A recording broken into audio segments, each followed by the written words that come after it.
إن الحمد لله نحمده ونستعينه ونستغفره ونعوذ بالله من شرور أنفسنا وسيئات أعمالنا من يهديه الله فلا مضل له ومن يضلل فلا هادي له وأشهد أن لا إله إلا الله وحده لا شريك له وأشهد أن محمدا عبده ورسوله اللهم صل وسلم وبارك ونعم على سيدنا وإمامنا وقدوتنا محمد وعلى آله وصحبه وسلم تسليما كثيرا أما بعد فالسلام عليكم ورحمة الله وبركاته.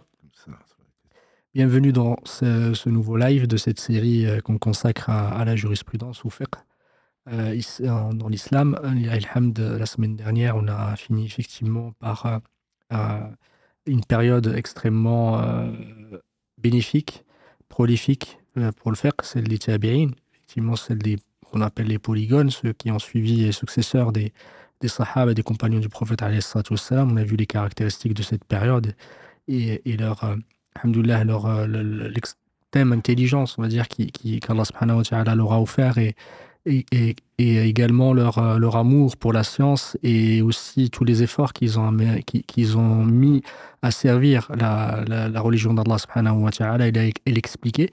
Et ce flambeau-là, il a été passé à ceux qui les ont suivis.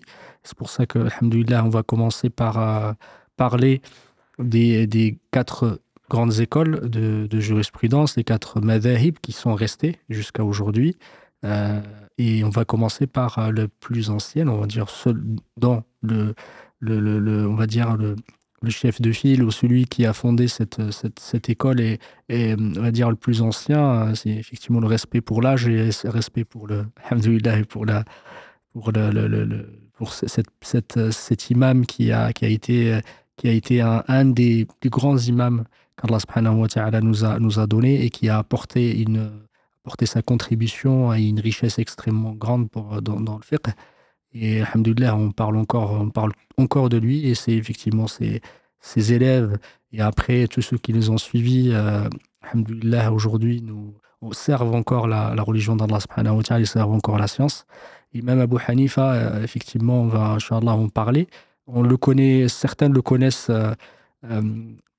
alors peu ou connaissent certains aspects de sa vie, mais ne connaissent pas tous les aspects à la fois concernant sa biographie, mais aussi concernant les caractéristiques de sa méthodologie en sciences et également ce qui va caractériser l'école des Hanaf. C'est pour ça qu'effectivement, on souhaite vous rapprocher alhamdoulilah, de cette école pour que vous sachiez quels étaient leurs fondements, les règles, et qu'ils ne s'éloignaient pas justement des autres écoles. Ils ont tous les mêmes objectifs, même s'ils diffèrent sur la façon d'y arriver ou dans la méthodologie, mais elle était toujours dans un souci du respect des textes sacrés, le Coran et de la Sunna, et dans le respect effectivement de la science. Et leur objectif n'était pas celui de servir leurs propres intérêts, mais celui de expliquer la religion d'Allah subhanahu wa ta'ala, la rapprocher des gens et servir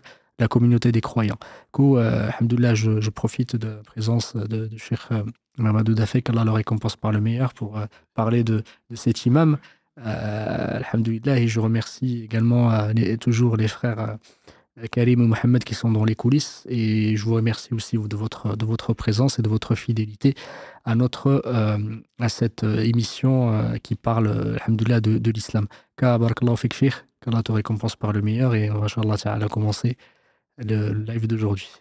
عليك السلام ورحمة الله وبركاته. أشهد أن لا إله إلا الله وحده لا شريك له أشهد أن محمدا عبده ورسوله اللهم صل وسلم وبارك على نبينا محمد وعلى آله وصحبه أجمعين. Tahour, Inch'Allah, parce que tu es un peu éprouvé, qu'Allah subhanahu wa ta'ala te purifie à cette occasion. Amin. Très bien introduit, comme d'habitude d'ailleurs. Quand tu as proposé de parler d'un imam par épisode, je me suis dit, qu'est-ce qu'on va dire dans l'épisode? Et puis finalement, je me suis rendu compte qu'un épisode ne suffirait pas. Suffirait pas pour connaître ces hommes. Quand on dit mieux que moi a dit, on ne peut pas aimer ce qu'on ne connaît pas. Et effectivement, je pense qu'en lisant la biographie de ces hommes, qu'on peut appeler vraiment des hommes avec un grand H, Allah les a choisis, ce n'est pas dû à eux intrinsèquement. Donc je voulais juste souligner deux points. Le premier point, c'est que c'était une faveur d'Allah sur eux. Voilà, il ne s'agit pas d'adorer quelqu'un ou de quoi que ce soit. Même le prophète sallallahu alayhi wa sallam, c'est Allah qui l'a élevé à ce point. Et lui-même craignait que l'on ne qu'on lui donne une place qui n'est pas la sienne. C'est un serviteur d'Allah, messager d'Allah. Il n'est pas demi-dieu, il n'a rien dans l'association, ni aucun droit dans l'adoration. Donc je pense que c'est important. Et si on parle aujourd'hui des hommes, c'est pour les faire aimer, c'est pour également les prendre comme modèle. Et ce n'est pas du tout pour les purifier. Parce que ça aussi, il faut le dire. Quand nous parlons des hommes, des compagnons du prophète sallallahu alayhi wa sallam, les meilleurs après les prophètes, quand on parle de tabi'in, comme on a fait la semaine dernière et la semaine d'avant, parler donc de l'âge d'or de ces gens, c'est pas du tout pour les purifier. Allah seul sait, ils craignaient Allah, notamment Abu Hanifa, qui disait que ce qu'il recherchait, c'est le pardon d'Allah, et ce qu'il craignait le plus, c'est son châtiment. Donc ça, il faut pas penser qu'on va là faire leurs éloges et qu'Allah nous pardonne pour ce qu'on dira. C'est vraiment pour les faire connaître ce que les gens ne connaissent pas, et notamment sur cet imam, et comme tu l'as dit, qui a été injustement traité, qui a été calomnié, et c'est pas non plus, bien entendu, vous avez compris, on n'est pas des partisans spécialement d'un imam par rapport à un autre, on le fait d'un point de vue historique, d'un point de vue nécessité, d'un point de vue justice, pour que chacun, en respectant le point de vue de chacun, comme faisait d'ailleurs l'imam Abu Hanifa. Et il faut savoir également, quand on parle de l'école de ceci, cela, c'est pas eux, ils n'ont pas créé un parti politique ou ils n'ont pas cherché des partenaires, pas du tout. Allah a voulu les entourer d'autres hommes qui sont leurs disciples pour enrichir le débat et pour nous permettre bien plus tard, des siècles plus tard, de profiter de cette science que Allah subhanahu wa ta'ala, dont il a fait des savants les héritiers. Voilà, c'était juste une petite introduction. C'est avec tout l'amour qu'on a pour eux, on sait que ce sont des hommes et ils ne sont valeureux que parce qu'Allah leur a donné de la valeur et qu'ils viennent après, les compagnons du prophète sallallahu alayhi wa sallam, même après, donc les tabi'in qui sont leurs maîtres, comme l'a dit le prophète sallallahu alayhi wa sallam, la meilleure génération, c'est la mienne, ensuite celle qui suit, ensuite celle qui suit. Et donc tous les quatre dont on va parler, Inch'Allah, sont en tout cas, historiquement parlant, les savants les considèrent comme de la troisième génération et même pas de la deuxième, même s'ils ont appris, et même dans le cas d'Abu Hanifa, puisqu'il faut parler de lui. L'imam Ibn Kathir l'appelait un grand savant, le grand imam, et Al-Zahabi l'appelait le plus grand imam, donc imam al-A'zam. Et je pense que c'est Ibn Kathir encore qui l'appelait le pilier des savants. L'imam Shafi'i, qui est venu donc bien après, oui, et qui est né d'ailleurs en 150 de l'Hégire, alors que l'imam Abu Hanifa est mort en 150 de l'Hégire. L'imam donc à Shafi'i disait que tout le monde a besoin de la science d'Abu Hanifa. Et l'imam Malik, qui est venu après, qui sera traité la semaine prochaine, Inch'Allah, disait que c'était un véritable faqih. Quand il parle de faqih, il ne s'agit pas de celui qui dirigeait la prière, c'est vraiment un imam, quelqu'un qui est versé dans la jurisprudence, dans la compréhension de la religion. Donc tout ça pour dire quoi? Pour dire qu'il est aimé par ceux qui le connaissaient, qui connaissaient la valeur qu'Allah lui a donnée. Et donc c'est un grand imam de cette communauté, bien que passant bien entendu après leurs maîtres et eux aussi passant après les compagnons du prophète sallallahu alayhi wa sallam. Voilà, c'était juste une brève introduction pour mettre l'homme à sa place, la place qu'Allah lui a donnée, et que ce n'est pas du tout une invitation, entre guillemets, à le purifier, et Allah seul sait, et on prie pour lui, pour qu'Allah subhanahu wa ta'ala lui pardonne et accepte de lui comme accepte de tous nos savants, et qu'Allah nous pardonne tous, eux comme nous, et qu'Allah subhanahu wa ta'ala accepte le peu qu'ils ont fait, donc pour eux-mêmes. Donc, Nu'man ibn Thabit, donc c'est son vrai nom, bien que tout le monde le connaît, sous le nom de Abu Hanifa, qu'Allah lui fasse miséricorde. Donc il est né en 80. Donc il est d'origine perse et il est né et vécu à Koufa. Donc il était le troisième centre intellectuel, si on peut l'appeler, après Médine et Makkah. C'était le troisième à l'époque où, comme tu l'as dit, il y a une semaine ou deux, où Ali a vécu, Ibn Mas'ud s'est installé, etc. Donc c'était un centre qui a été très secoué par pas mal d'événements, mais qui était un centre intellectuel extrêmement important où il y a eu la rencontre des musulmans, des Arabes en particulier, avec d'autres populations. Et donc c'est ainsi que son grand-père, donc qui est connu sous le nom de Zouri, qui donc a été pris en esclavage et ensuite qui s'est converti librement, bien sûr, et qui était très très proche de l'imam Ali quand il y était. Et donc, ensuite, son fils, donc, Thabit, a également été proche des savants et il a bénéficié, entre autres, de la baraka qu'Allah subhanahu wa ta'ala a accordée à ces gens, donc, qui sont leurs maîtres. Et Allah a voulu donc faire naître donc, ce Thabit, quelqu'un qui s'appelle Nu'man, donc qui s'appelle aujourd'hui, enfin, que l'on connaît tous sous le nom de Abu Hanifa. Donc, c'est un Perse d'origine, pour rappeler aux uns aux autres que tous les savants ne sont pas d'origine arabe, forcément, même si on est tous de la même origine. Donc, pour dire que la contribution des non-arabes dans l'islam, puisque l'islam appartient à Allah subhanahu wa ta'ala, et donc ce sont des hommes, alhamdulillah, qu'Allah a voulu donc, de nous laisser dans l'histoire et la valeur. Et donc, c'était une famille de riches commerçants. Et ça aussi, il faut le savoir, il n'est pas arrivé à la science, entre guillemets, au berceau. Il s'occupait beaucoup du commerce, un commerce florissant. Et c'est au travers de Sha'abi, qu'Allah lui fasse miséricorde, qui le voyait et qui lui dit de qui tu prends? De qui tu prends? Et il dit moi, la science, écoute, je n'ai pas de cher. Il dit ce serait dommage. Je te le conseille, parce que comme je te vois, tu as une intelligence qui pourrait me servir. Voilà des gens de Alhamdulillah, qu'Allah a voulu, des gens de bien, comme on parle, tu en parleras, Inch'Allah, pour l'imam Malik ou pour d'autres. Il suffit d'un rien. En fait, il suffit d'un rien. Il n'y a pas de hasard, mais il suffit d'un rien pour que Allah subhanahu wa ta'ala déverse un surcroît de bénédiction sur les personnes et sur la communauté. Donc, une rencontre comme ça dans la mosquée, qui a déclenché chez lui en disant, mais il n'y a peut-être pas que le commerce dans la vie, quoi. Il y a peut-être mieux. Et alhamdulillah, effectivement, il y avait mieux pour lui et pour la communauté. Donc, Allah l'a dirigé donc, vers cette science bénéfique et il était quelqu'un pour parler de l'homme, hein, il était quelqu'un de très généreux, très indépendant d'esprit. Il ne recherche, d'après les biographes, que la vérité, où qu'elle soit. Il n'était pas du tout sectaire, extrêmement ouvert. Et donc, qui vraiment s'est battu sa vie durant pour la vérité et pour la face d'Allah subhanahu wa ta'ala. Et pour donc apprendre jusqu'à ces derniers jours, donc à l'an 50 de l'Égypte. Je m'arrêterai là pour le début. Barakallahu fik. Effectivement, cette rencontre que certains racontent, celle de Sha'abi qui lui a demandé, effectivement, qu'il était son savant, parce qu'il a vu en lui cette intelligence, parce qu'effectivement, il disait la masse, c'est qu'il étudiait quand même, et c'est au travers de certains débats, parce qu'il était très très doué d'ailleurs pour les débats, c'est pour ça qu'il a vu en lui une certaine intelligence. Et par rapport au début, effectivement, il y a quelques versions. 3 versions que raconte Cheikh Mohamed Abou Zahra. Je vous conseille un livre très très intéressant. Ça fait partie les livres très facilement, on peut les lire facilement. Un livre très très contemporain. Abou Zahra qui fait partie de l'ulama de l'Azhar. Qu'Allah subhanahu wa ta'ala lui fasse miséricorde. Et effectivement, il disait qu'il y a 3 versions, mais elles sont toutes à peu près similaires. Et elles disent qu'il a commencé d'abord par ce qu'on pourrait appeler ilm al-kalam au départ.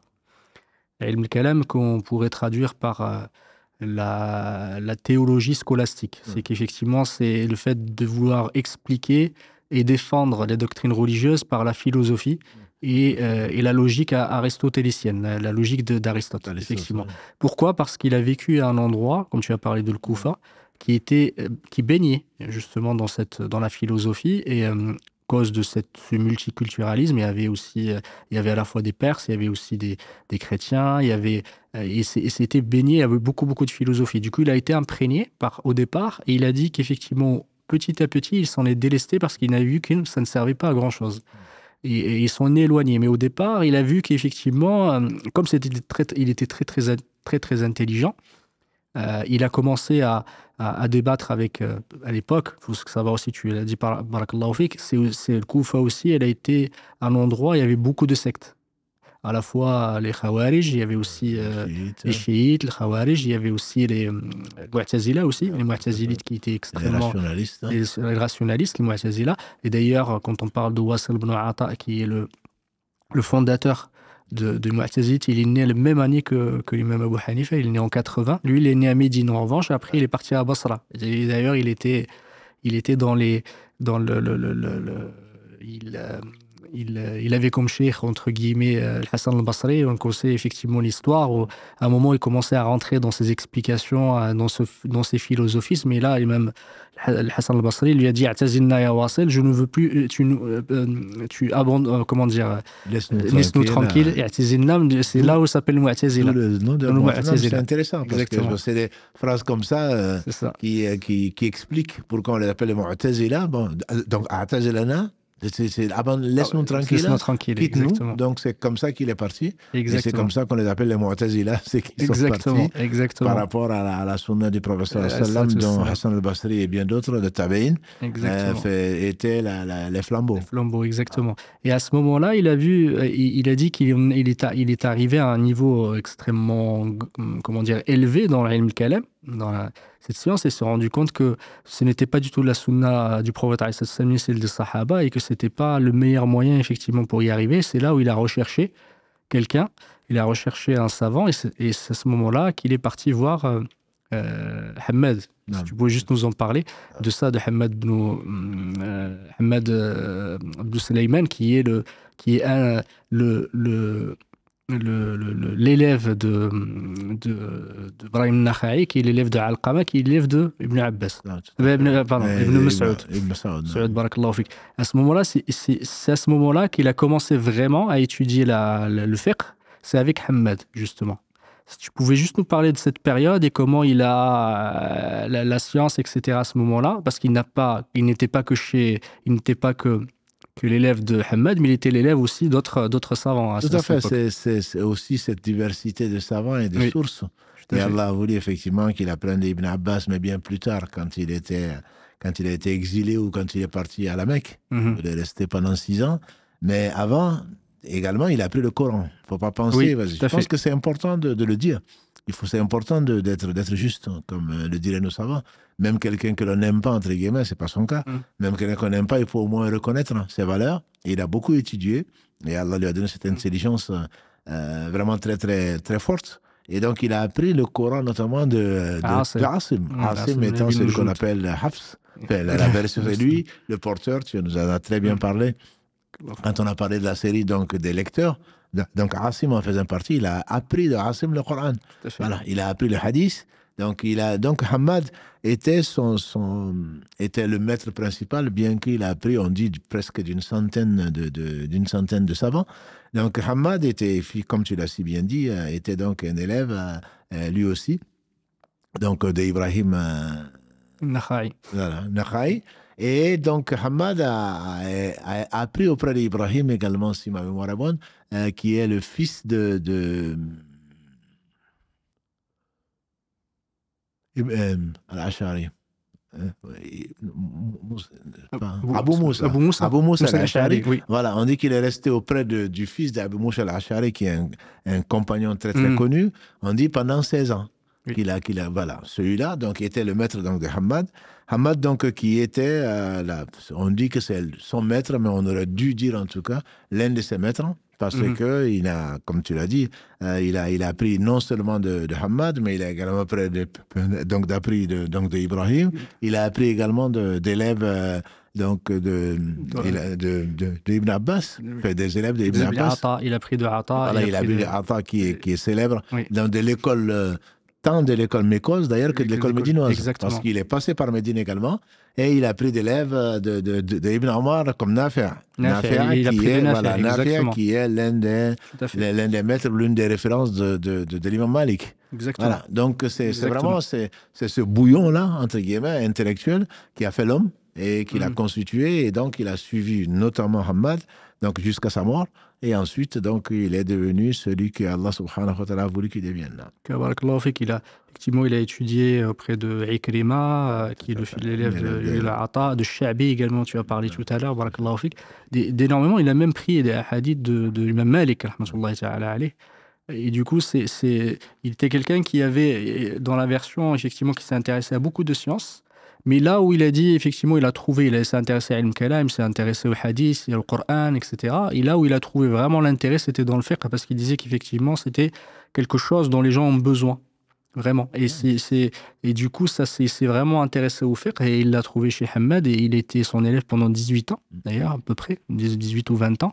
Et quand Hamad est mort, c'est à ce moment-là qu'il a pris le flambeau. Il a pris effectivement. C'est son grand, on va dire, c'est son grand maître. C'est Hamad, qu'Allah subhanahu wa ta'ala lui fasse miséricorde. Et en parlant justement de l'imam Abu Hanifa, certains ulama parlent justement de cette intelligence.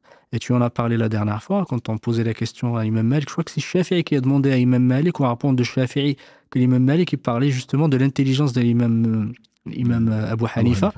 Et je crois que tu avais cité la dernière fois une parole quand tu lui avais dit s'il voulait te convaincre, effectivement, que. Je ne sais pas si c'est qu'on en avait parlé ou pas, oui. Il disait qu'effectivement, l'imam Malik, il disait que l'imam Abu Hanifa était tellement, alhamdoulilah, intelligent et convaincant que s'il voulait te convaincre que le poteau, effectivement, que la Seria, il était en or, il arriverait à te convaincre. Exactement, il arriverait à te convaincre. Parce que c'était une des choses qui le marquait, c'était quelqu'un d'extrêmement intelligent.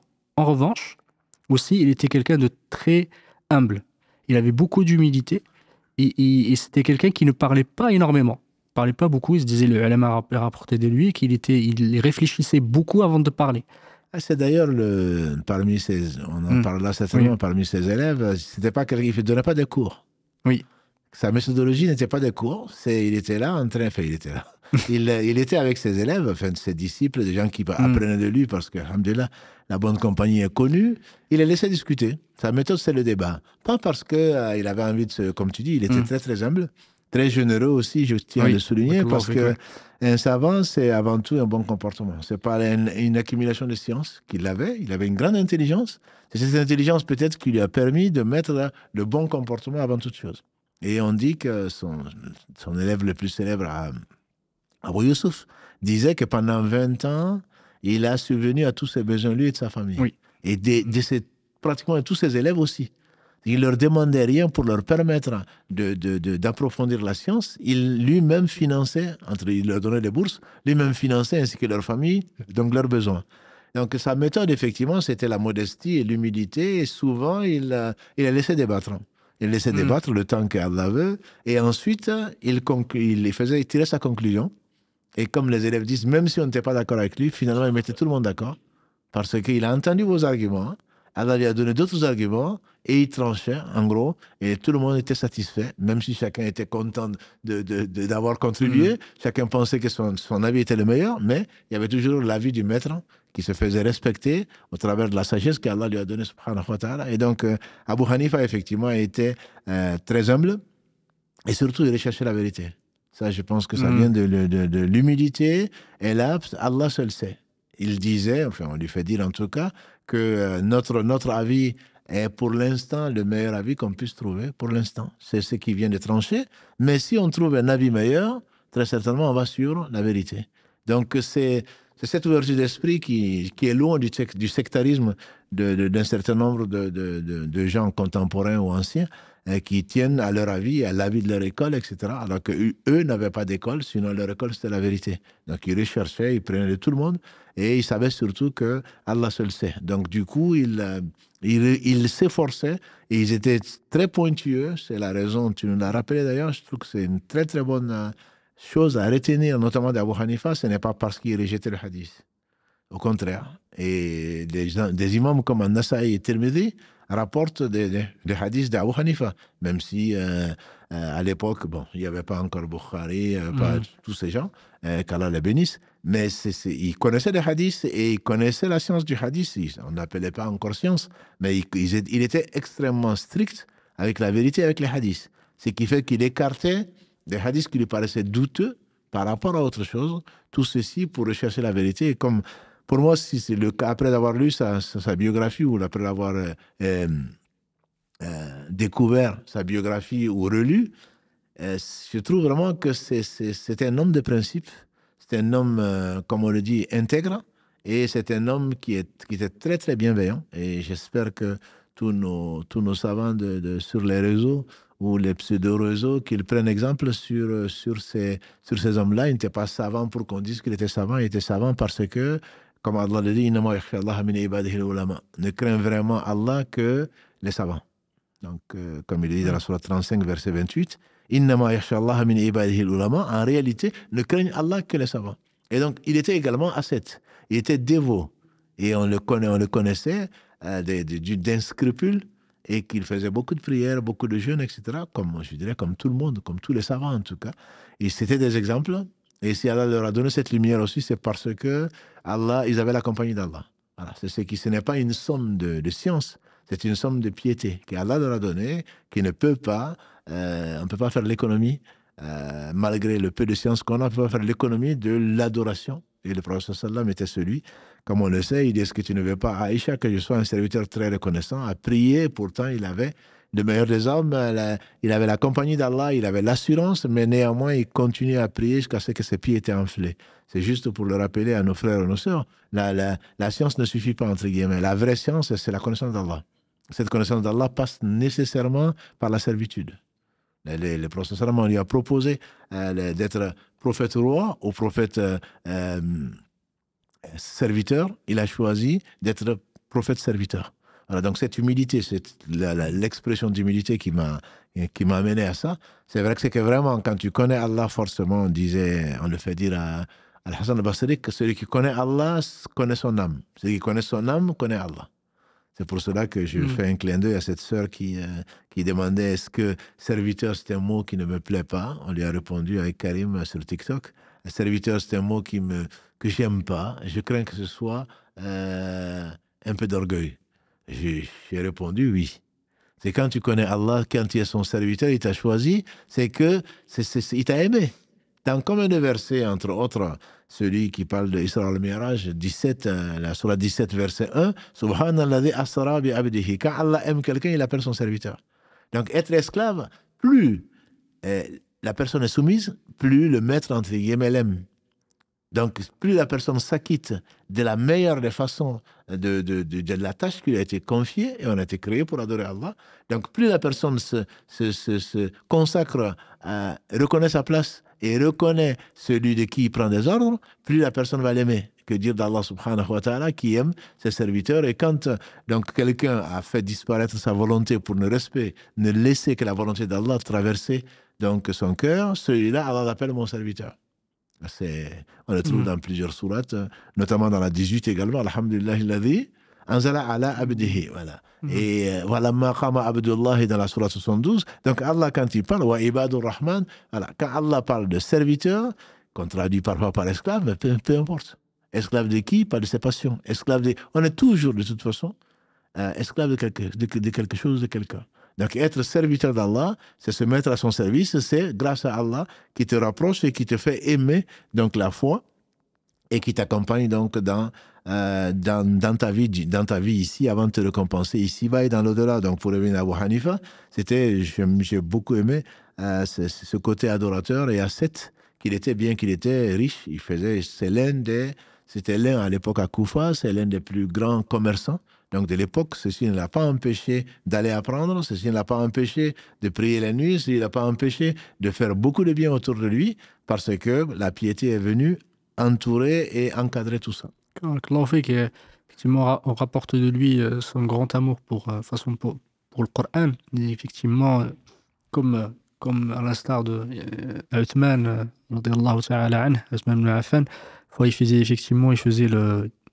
il clôturait le Coran, où il faisait khatm le Coran en une raka'a. On raconte effectivement de lui. Et on disait que des fois, il lisait pendant Ramadan, il faisait 60 fois en fait le khatm du Coran, même si entre ce qu'on raconte, il y a quelques voilà, mais il y a tellement qu'on relate tellement de choses, effectivement, que derrière, on voit son amour pour le Coran. C'était quelqu'un qui lisait énormément le Coran. Et on raconte de lui une fois il y avait deux personnes qui discutaient, qui parlaient de lui. Et ils ne l'ont pas vu. Il disait qu'effectivement, il y en a un qui disait Abu Hanifa, a priori, il fait Qiyam Layl toute la nuit. Toute la nuit. Et il a dit, il a entendu, lui, il faisait que le tiers de la nuit. Et quand il les a entendus, il a dit, depuis ce jour-là, il le faisait toute la nuit. parce qu'il les a entendus le dire. Il a dit, je veux pas que les gens disent quelque chose de faux de Abu Hanifa. Et c'est vrai qu'on raconte de lui que parfois il faisait le Fajr avec le Isha avec les mêmes ablutions. Le Fajr avec les ablutions du Isha. Effectivement, ça ne veut pas dire qu'il ne faut pas dormir. C'est ça.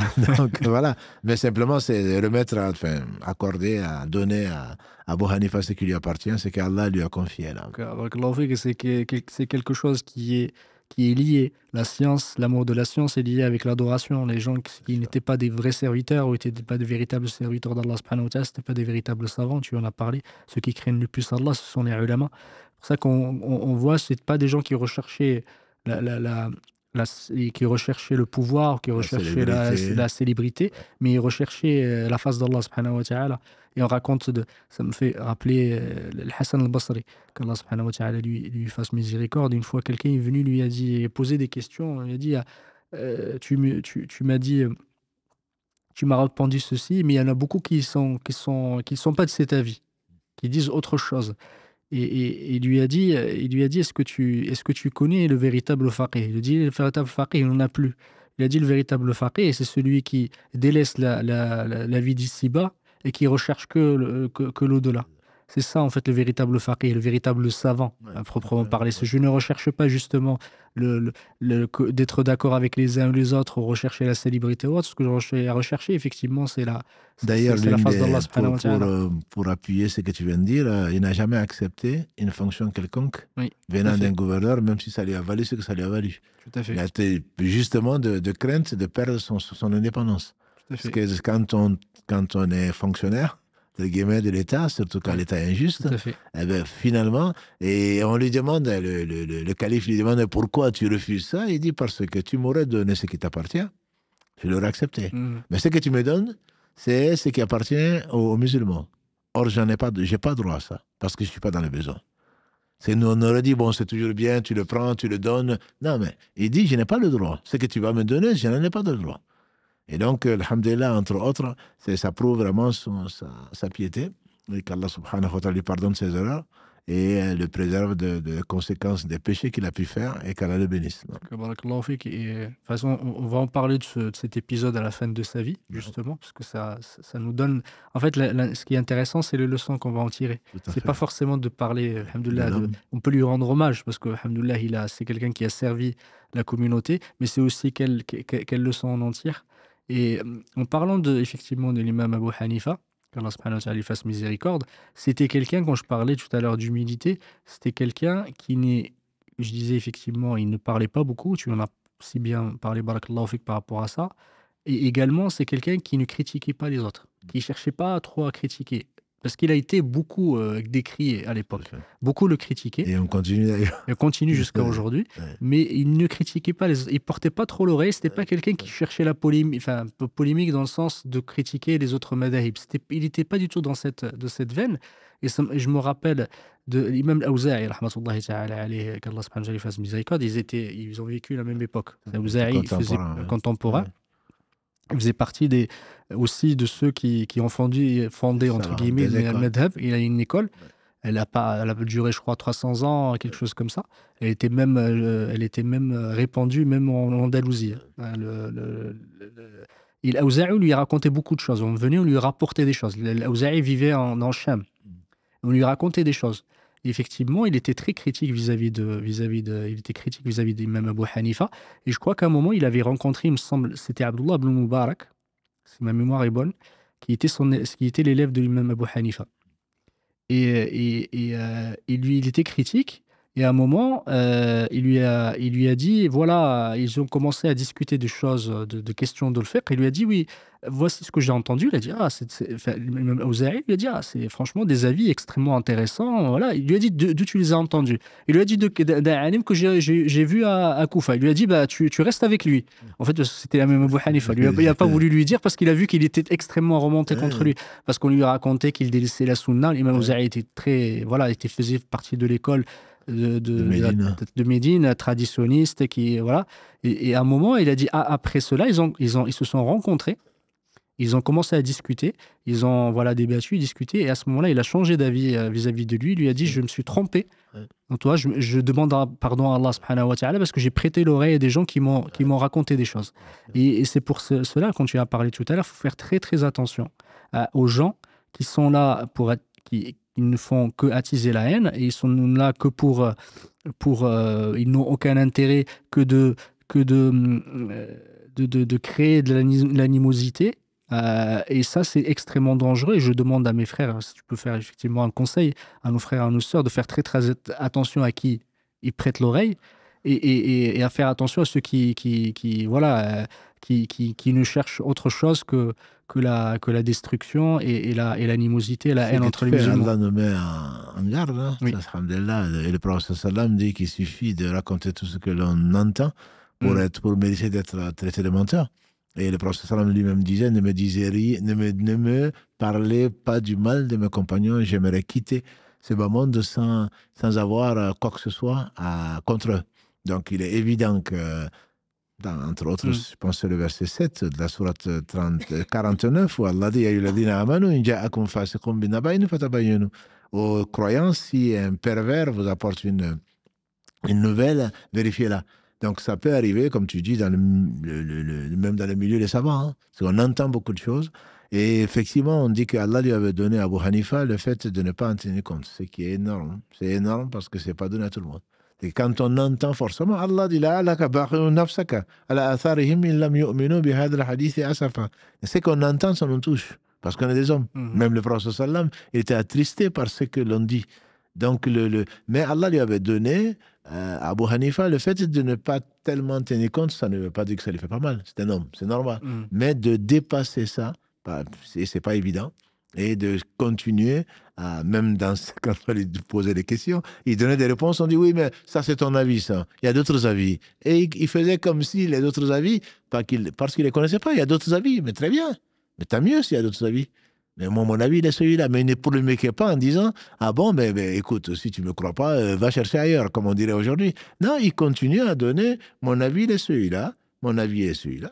Et s'il trouvait notre avis, il en changeait, comme tous les gens qui craignent Allah subhanahu wa ta'ala. Donc, alhamdulillah, Allah subhanahu wa ta'ala leur a donné ce comportement, encore je reviens, c'est le comportement. Un savant, c'est avant tout un comportement, parce qu'il reste un modèle, qu'on le veut ou pas, et c'est comme un père de famille, hein, c'est comme une mère de famille, on reste tous des modèles qu'on observe, et d'où la gravité d'ailleurs des erreurs des savants. Parce qu'une erreur de toi ou de moi, je dirais que ça nous concerne, et ça concerne peu de gens, sauf que malheureusement, c'est des centaines de milliers maintenant qui suivent les lives, mais une erreur, il faut la rectifier, parce que il y a des gens qui vont la prendre, et qui vont donc l'imiter. Et ça, c'est une très très grande responsabilité, qu'Allah nous pardonne et nous assiste. Et je voulais effectivement parler de ce moment. Même Abu Hanifa, qu'Allah subhanahu wa ta'ala lui fasse miséricorde, tu as si bien parlé, c'était quelqu'un dévot, un ascète. Il n'aimait pas du tout justement être mis en avant, et il recherchait pas les positions, les pouvoirs, les fonctions. Et il lui est arrivé 3 épisodes, je pense que 2 gros épisodes. Le premier, c'était parce qu'il a vécu une grosse partie de sa vie, il me semble une cinquantaine d'années, pendant le règne des Omeyyades, et une vingtaine d'années, je crois que c'est 18 ou 20 ans, le règne des Abbassides. Effectivement, le premier, c'était, il me semble que c'était Yazid ibn Marwan, qui lui avait demandé de devenir juge. Il avait demandé de devenir juge par l'intermédiaire de son wali, le wali de Koufa, qui s'appelait Ibn Hubayra. Et effectivement, elle avait refusé. Il ne voulait pas. Il a dit effectivement refusé, parce que c'était, comme tu l'as dit, barakallahu fik, c'était pas son objectif. Il ne souhaitait pas du tout le faire. C'était une responsabilité trop importante pour lui. Il ne voulait pas non plus acquiescer ce qui était fait, parce qu'il n'était pas non plus content avec ce qui s'est passé. Et effectivement, il a été, quand il a refusé, au lieu de le laisser tranquille, malheureusement, il a été frappé, il a été fouetté. Il a été fouetté la première fois, c'est pour Ibn Hubayra, il a été fouetté sans fouet. Par jour? Non, sans fouet pendant 10 par semaine, 100 fois. Et la deuxième fois où il a été emprisonné, c'était avec Ja'far, al-Mansour, pendant le règne des Abbassides. Là, à ce moment-là, effectivement, on lui avait demandé de devenir juge, encore une fois, mais ça c'était après. Le juge des juges? Juge des juges, barakallahu fik. et il a refusé. Et on raconte justement quand il a rencontré. Et c'était une façon aussi parce que vu la célébrité de l'imam Abu Hanifa, que les gens l'aimaient, c'était quelqu'un qui était extrêmement respecté. Bien sûr. Ils recherchaient derrière ça de conforter en fait leur pouvoir, Un appui. Hein. un appui. Ouais, Et tout du à coup, il ne le voulait pas. Lui, c'était pas ça parce que justement, dès le moment où tu dépends t'as un pouvoir, tu dépends. Tu ne dis plus ce que tu penses, tu ne fais plus ce que tu veux. Et à ce moment-là, il avait refusé. Et quand il l'avait justement, il l'avait convoqué, Ja'far al-Mansour, il lui avait demandé, il lui a dit, je veux que tu deviennes juge. Il lui a dit, la aslah. Il a dit, je ne suis pas fait pour. Et il lui a dit, kadabt. Ja'far al-Mansour, il a dit, tu mens. Il lui a dit, oui, tu as raison. Ça veut dire qu'effectivement, si je mens, ça veut dire que je ne suis pas fait pour. subhanallah. Oui, L'intelligence. l'intelligence. Effectivement. Il a dit, si je mens, tu dis que je sens. Effectivement, là, à ce moment-là, il a insisté. Il a fait des serments. Et là, même Abu Hanifa, il a juré par Allah subhanahu wa ta'ala qu'il ne le ferait pas. Il l'a menacé d'aller en prison. Et parce que c'était quelqu'un d'intègre, c'était quelqu'un qui savait ce qu'il voulait. À ce moment-là, il a été emprisonné. Barakallahu fik. Et effectivement, on voyait que c'était pas, les gens ne recherchaient pas le pouvoir, ne recherchaient pas la position, c'était pas leur objectif. Non, Ça fait partie des signes des grands savants. Tout à fait. Enfin, il n'est pas le seul, effectivement, à refuser, comme on le verra certainement avec Imam Malik ou d'autres. Ils ont été très intègres. Et ça n'a rien à voir avec le fait d'obéir au gouverneur. Parce que ça aussi, il faut le prophète sallam, Allah d'abord. Dans la sourate Les Femmes, 4, verset 59, il dit Amanu ati'u Allah wa ati'u Rasul wa ulul amri minkum. Donc, obéissez à Allah, obéissez au messager, qui est une obéissance absolue, et au détendeur donc, de l'autorité. Mais là, c'est quand tu sais que l'autorité est injuste, c'est ce qui a été le cas en tout cas de ses contemporains, et que ce que tu vas, c'est pour cautionner l'injustice, là tu n'as pas à obéir, et il fait partie donc de ces imams intègres, comme tous les grands savants, je dirais. Donc il a refusé, ça lui a valu de la prison 2 fois, puisque quand même quand l'autorité, on souhaitait, on espérait que l'autorité omeyyade change, donc quand il y a eu les Abbassides, il n'a pas non plus, ça a été de courte durée, son soutien entre guillemets intellectuel, puisque là aussi, il a vu des choses, il n'est pas le seul, qui n'allaient pas, et là aussi on lui a demandé d'être juge, ce qu'il a refusé, qui lui a valu également, puisqu'il est parti en prison au moins 2 fois. Donc, et c'est là aussi, de ce que j'ai compris, il recevait 10 coups de fouet par jour.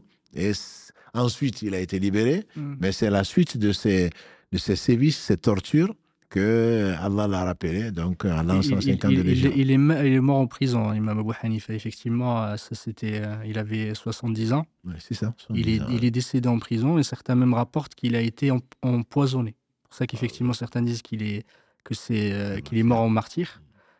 Pourquoi? Parce qu'on parlait tout à l'heure des gens, parce que beaucoup des gens effectivement des mauvaises personnes, des mauvais mal intentionnés, sont partis voir effectivement le gouverneur, sont partis voir le calife en lui disant, lui, effectivement, il ne t'aime pas, il recherche, il soutient les révolutionnaires qui font la révolte, parce qu'à ce moment-là, il y avait la révolte de Nefs Zakiya, à ce moment-là.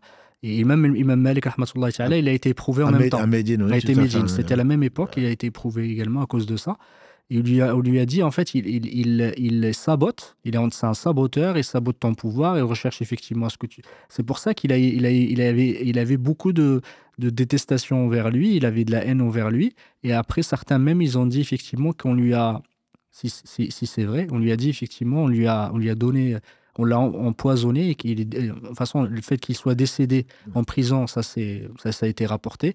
Mais certains disent qu'effectivement, il a été empoisonné, qu'Allah subhanahu wa ta'ala lui fasse miséricorde. Amen, amen, amen. Et en parlant justement de l'imam Abu Hanifa, rahmatullahi ta'ala, et par rapport à son école, tu citais tout à l'heure si bien, barakallahu fik, il y avait une sorte d'université ou d'académie, c'est peut-être la première académie de jurisprudence, où il y avait ses élèves justement qui débattaient. Il les laissait débattre. Et parmi ses élèves, si tu pouvais juste nous parler effectivement, parce que l'imam... Alors, la différence, je pense que c'est une des caractéristiques de l'école de Abu Hanifa, c'est que l'avis effectivement ou le madhab de Abu Hanifa, il n'a pas été construit qu'avec les avis de l'imam Malik. Imam Abu Hanifa, pardon. Il a été construit aussi avec les avis de ses deux compagnons, grosso modo, qui étaient avec lui, les plus célèbres. Du coup, on les cite beaucoup parce que c'est plutôt un madhab qui est une construction collégiale.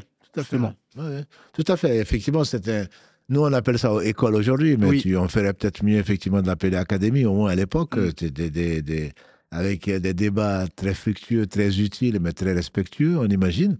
Donc, avec ces deux élèves les plus connus, donc Abu Yusuf, donc Yaqub, et également Mohammed ibn Hassan, qui étaient les plus connus, même si le dernier est resté moins avec lui et a continué à apprendre. Donc, c'est quand ils ont rassemblé ça avec les autres avis, c'est qu'il y a donné fiqh akbar, que certains lui attribuent, mais en réalité, c'est très probable. On dit qu'il y avait 60 000 questions qui ont été abordées, fatwa. Donc, c'est certainement pas lui seulement, comme tu l'as dit, c'est vraiment l'ensemble de ses élèves. On en cite, bon, il y en a eu beaucoup, bien sûr, mais on en cite 36, entre guillemets, de fidèles qui étaient toujours avec lui et qui ne cherchaient pas, donc qui prenaient la science ailleurs, mais qui tenaient absolument à revenir à lui, tellement, bon, il l'aimait, et lui, il les aimait beaucoup. Ça, je pense que c'est un message aussi pour nos enseignants. Il les aimait beaucoup, il disait que c'était vraiment la joie de son cœur, et les quitter, ça lui apportait de la tristesse. Donc, je pense que c'est ça aussi qu'il faut, quand on voyait le professeur Salam, on l'aimait. Parce qu'il était juste, parce qu'il était aimable, parce qu'il était le meilleur des hommes. Et s'il n'y a pas cette relation entre l'enseignant et l'élève, je crains que la science ne passe pas. Je m'adresse aussi surtout aux pères de famille, aux mères de famille. Transmettre le message, c'est avant tout faire aimer la science que l'on transmet et qui est basée sur l'amour que l'on peut avoir, donc quand même quelque part sur la personne qui transmet. Et donc, Abu Hanifa était entouré de ces élèves-là, et donc qui discutaient, et comme on l'a dit tout à l'heure, qui tranchaient ensuite. Ces avis ont été effectivement recensés, et finalement, ils en ont fait donc ce qu'ils appellent fiqh akbar, qui n'est probablement pas de lui, mais qui est de son école. Et donc, c'est dans ce débat-là, et courtois certainement, on dit d'ailleurs qu'Abu Yusuf, qu'Allah lui fasse miséricorde, peut-être le plus grand en tout cas le plus connu de ses élèves, a pu diverger avec l'imam, à tel point que certains lui ont conseillé, on va toujours avoir des conseillers, lui ont conseillé de fonder sa propre école. Ce qu'il n'a jamais fait, bien sûr, ce qu'il n'a jamais fait. Et lui aussi a rencontré l'imam Malik, comme tu as dit, l'imam Al-Awzaï et d'autres de son époque, que ce soit à Médine ou ailleurs. Et donc, au travers, c'était vraiment cet esprit, on a parlé de dynamique dans le deuxième épisode, c'était vraiment des gens qui étaient ouverts, dont on sentait la sincérité, qui ne se limitaient pas à prendre, c'est pas pour faire l'apologie de gens qui sont des électrons libres, c'est pas ça, mais il y avait une méthode, il y avait surtout une sincérité et une détermination de rechercher la vérité, même si ça venait d'ailleurs. Tout à fait, barakallahu fik. Et parlant justement effectivement de l'imam Abu Hanifa, il y avait ces deux, on les appelle sahiban, c'est les deux compagnons, parce qu'effectivement c'était plus que des élèves, en fait c'était des compagnons. Et les deux, il y a Abu Yusuf, Yaqub, qu'Allah subhanahu wa ta'ala lui fasse miséricorde, il était lui juge des juges. Il était grosso modo ce qu'on pourrait appeler ministre de la justice. Oui, c'est même lui en fait qui nommait les juges. Et il fait partie justement des causes pour qui ont fait que le madhab des Hanafites soit extrêmement répandu. Parce que justement, lui ne prenait que des juges Hanafites. Disons qu'il ne prenait que, c'est ce qu'il avait aussi à sa disposition, c'est ce qu'il connaissait le plus, et c'était sa conviction. Justement. Il ne s'agit pas d'un choix partisan. C'était pas un choix partisan. Que les auditeurs ne comprennent pas, qu'il ne prenait que, c'est-à-dire qu'il prenait des gens de confiance, et de sa conviction. La vérité était de cela. On dit que les 36, entre guillemets, ce qu'on cite comme 36, pas compagnons, mais fidèles d'Abu Hanifa, on dit qu'il disait qu'il y en avait parmi eux 28 qui pouvaient servir de juges. Voilà. Que lui-même, on lui fait dire qu'il y avait 28 parmi eux. Donc, et par contre, les deux compagnons, qui étaient Mohammed ibn Hassan et donc Abu Yusuf, eux, ils étaient capables d'être juges des juges.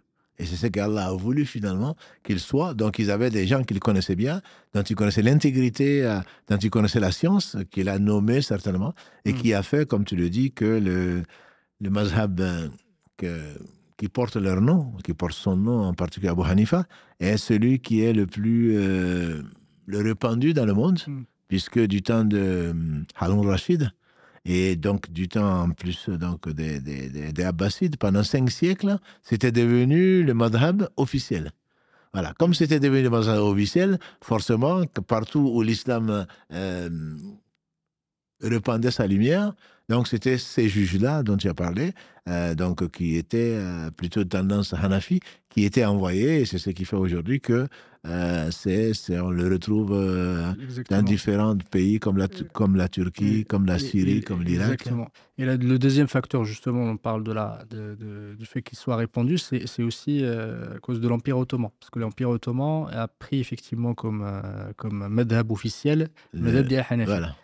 Du coup, ça a aidé beaucoup effectivement à ce qu'il soit répandu.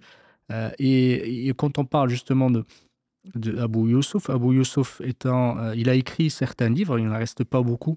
Je pense qu'il reste le Kharaj maintenant et un livre où il s'oppose justement à l'Aouzaï. C'est les deux qui restent. Celui qui a écrit beaucoup, qui est vraiment fondé, c'est Mohammed bin Hassan al-Shaybani, qu'Allah subhanahu wa ta'ala lui fasse miséricorde. Il a écrit à peu près 5 livres. Il y a سير الكبير سير الصغير الجامع الصغير الجامع الكبير والزيادات qu'on appelle ظاهر الرواية. C'est là où il a effectivement rapporté grosso modo les avis en fait qui a concentré et rapporté les avis de l'imam Abu Hanifa et ceux du madhab. Vraiment celui qui a écrit. L'imam Abu Hanifa, il a pas écrit celui qu'il a écrit qu'on lui rapporte, c'est le Fiqh al-Akbar, qui est un livre de dogme. Très fin et très petit d'ailleurs. Exactement. C'est une brochure. Ouais. C'est une brochure, c'est un livre justement de dogme. Certains disent qu'il n'est pas de lui, il y a une certaine divergence entre les ulama là-dessus. Et celui qui va véritablement apposer théoriquement le madhab, c'est Mohammed bin Hassan al-Shaybani. Est-ce que ce n'est pas de lui qu'on dit que c'est lui qui a mis en place Usul al-Fiqh Oui, tout à fait. C'est lui vraiment qui a mis, avec ces livres-là, exactement. Les règles de jurisprudence de l'imam Abu Hanifa, c'est vraiment lui, parce que ces livres, les 5 livres qu'il a écrits, c'est ceux-là justement qui ont été la base pour tous ceux qui l'ont suivi. Pourtant, il est resté très peu, si ma mémoire est bonne, très peu avec l'imam. Hein. Il est resté très peu avec l'imam. Moi, ce que j'ai vu, c'est qu'il est resté très peu avec l'imam, on parle de 3 ans, et ensuite il est resté très longtemps avec Abu Yusuf. Oui, effectivement. Parce que lui, il est mort, 150 de l'Égir, c'était Abu Hanifa, 82 de l'Égir, alhamdoulilah, c'était Abu Yusuf, et lui serait mort en 189 de l'Égir. Donc il est resté beaucoup plus avec l'imam Abu Yusuf. Tout à fait, et l'imam comme tu parlais tout à l'heure, il est resté presque 3 ans avec Imam Malik, le Ibn Hassan al-Shaybani. Il a même rapporté il a rapporté le Muwatta. Tout à fait. Une version de Muwatta. Absolument. Moi, je trouve ça très beau. Parce qu'aujourd'hui, on va prendre un Malikite, entre guillemets, il va te dire que, parce qu'il ne le connaît pas. Mais lui, parce qu'à cause de ce qu'Allah lui a donné comme science et sincérité, il va rapporter effectivement une des versions de Muwatta, alors qu'il est plus, on dirait aujourd'hui qu'il est Hanafi. Voilà. Alors que c'est un élève des deux fondateurs, entre guillemets, de l'école. Et néanmoins, c'est pas pour autant qu'il va pas rapporter des hadiths, notamment donc de ce fameux livre de Muwatta dont tu parleras très certainement la semaine prochaine. Effectivement, les deux, ils pouvaient avoir des avis différents de leur imam Abu Hanifa. Justement, c'est pour ça que je disais que c'est un peu c'est un madhab qui est collégial, parce que quand Abu Yusuf et Mohammed bin Hassan, ils avaient un avis contraire à celui d'imam Abu Hanifa, celui qui est pris, c'est l'avis des deux, et non pas celui d'Abu Hanifa. Effectivement. Et quand ils divergeaient les trois, du coup, les ulama, tout dépend effectivement de... Mais quand ils étaient tous les trois d'accord, ça c'est l'avis de madhab. C'est l'avis de l'école. Voilà, l'avis de l'école. Quand l'imam Abu Hanifa est d'accord, par exemple, avec Abu Yusuf, ils sont d'accord, celui-là c'est le madhab. Quand il est d'accord avec Abu Hassan, c'est le madhab. Par contre, quand les deux, contre Abu Hanifa, ils prennent les deux, justement. Et c'est pour ça qu'effectivement, les gens, il faut voir, c'est pas, ils n'étaient pas des gens qui étaient obsédés, ils étaient extrêmement rigides ou qui suivaient aveuglément. Ils divergeaient avec leur cheikh alors qu'ils l'aimaient beaucoup, effectivement. Et l'amour ne veut pas dire être toujours d'accord avec celui, effectivement, avec celui qu'on aime. Heureusement. Heureusement. Il n'y a que l'amour d'Allah, son messager, qui oblige donc à être d'accord avec, puisque c'est de la révélation. Donc, autrement, tout amour, forcément, c'est pas parce qu'on aime justement, on aime la vérité, c'est la vérité que l'on doit suivre et pas forcément l'avis de la personne pour lui plaire. Tout à fait. Kabarakallahu fik. Et pour Abu Hanifa, qu'Allah subhanahu wa ta'ala lui fasse miséricorde, juste quelques différences ou quelques caractéristiques, c'est on peut juste, voilà, il reste 5 minutes, c'est la différence parce que par rapport aux autres madhab, tu as parlé tout à l'heure, barakallahu fik. Déjà, il faut resituer, l'imam Abu Hanifa lui-même expliquait, ce qu'on rapporte de lui, je crois que c'est Mohammed ibn Hassan qui rapporte de lui, Abu Youssouf, je ne me rappelle plus, il rapportait de lui sa méthodologie. Il disait effectivement, il regarde dans le Coran, quand il ne trouve pas, il regardait dans la Sunna. Et quand il ne trouvait pas dans la Sunna, il regardait dans les paroles des compagnons. Il disait effectivement, il ne sortait pas des avis des compagnons, il choisissait. Non, mais c'est important parce que c'est le connaître, il faut être juste, encore une fois, comme on l'a dit. Donc, comme tu as dit, il était censé être, il était réputé être très, très proche du Coran. Donc, quand il s'est dit qu'il a cherché dans le Coran, c'est qu'il l'a cherché. Quand on imagine qu'il passait sa nuit à prier, donc avec le Coran, il connaissait le Coran. Et quand il ne le trouvait pas, il allait dans la Sunna parce qu'il la connaissait, encore une fois. Et pour lui, effectivement, ce qu'on appelle tout ce qui est hadith, mutawatir, donc qui sont rapportés par beaucoup de compagnons du Prophète sallam, tout ce qui est mashhour, qui sont rapportés par plusieurs compagnons du Prophète sallam ou des tabi'in, il n'y avait pas de souci, il les utilisait. Par contre, il cherchait, comme tu dis, dans la Sunna, s'il n'en trouvait pas, il allait chercher donc dans la vie des compagnons. Quand ils sont unanimes, le problème ne se pose pas. Par contre, quand ils sont divergents, ils choisissaient l'un des avis. Mais ils ne sortaient pas, ça c'est très important, ils ne sortaient pas de l'avis des compagnons. Par contre, s'ils ne trouvaient pas l'avis des compagnons et qu'il y a des tabi'in qui sont ses maîtres, qui ont dit des choses, lui aussi il faisait des efforts plutôt pour se faire une opinion. Tout à fait. Donc, qui est basée sur ça. Tout à fait. Il disait effectivement quand ça arrive à ceux parce que certains ulama disent qu'il était tabi'i, parce qu'il avait rencontré certains, parce qu'il y a même s'il y a une divergence là-dessus, mais la plupart de ceux qui ont les biographes disent que ça fait partie des épigones, parce qu'il a rencontré Anas.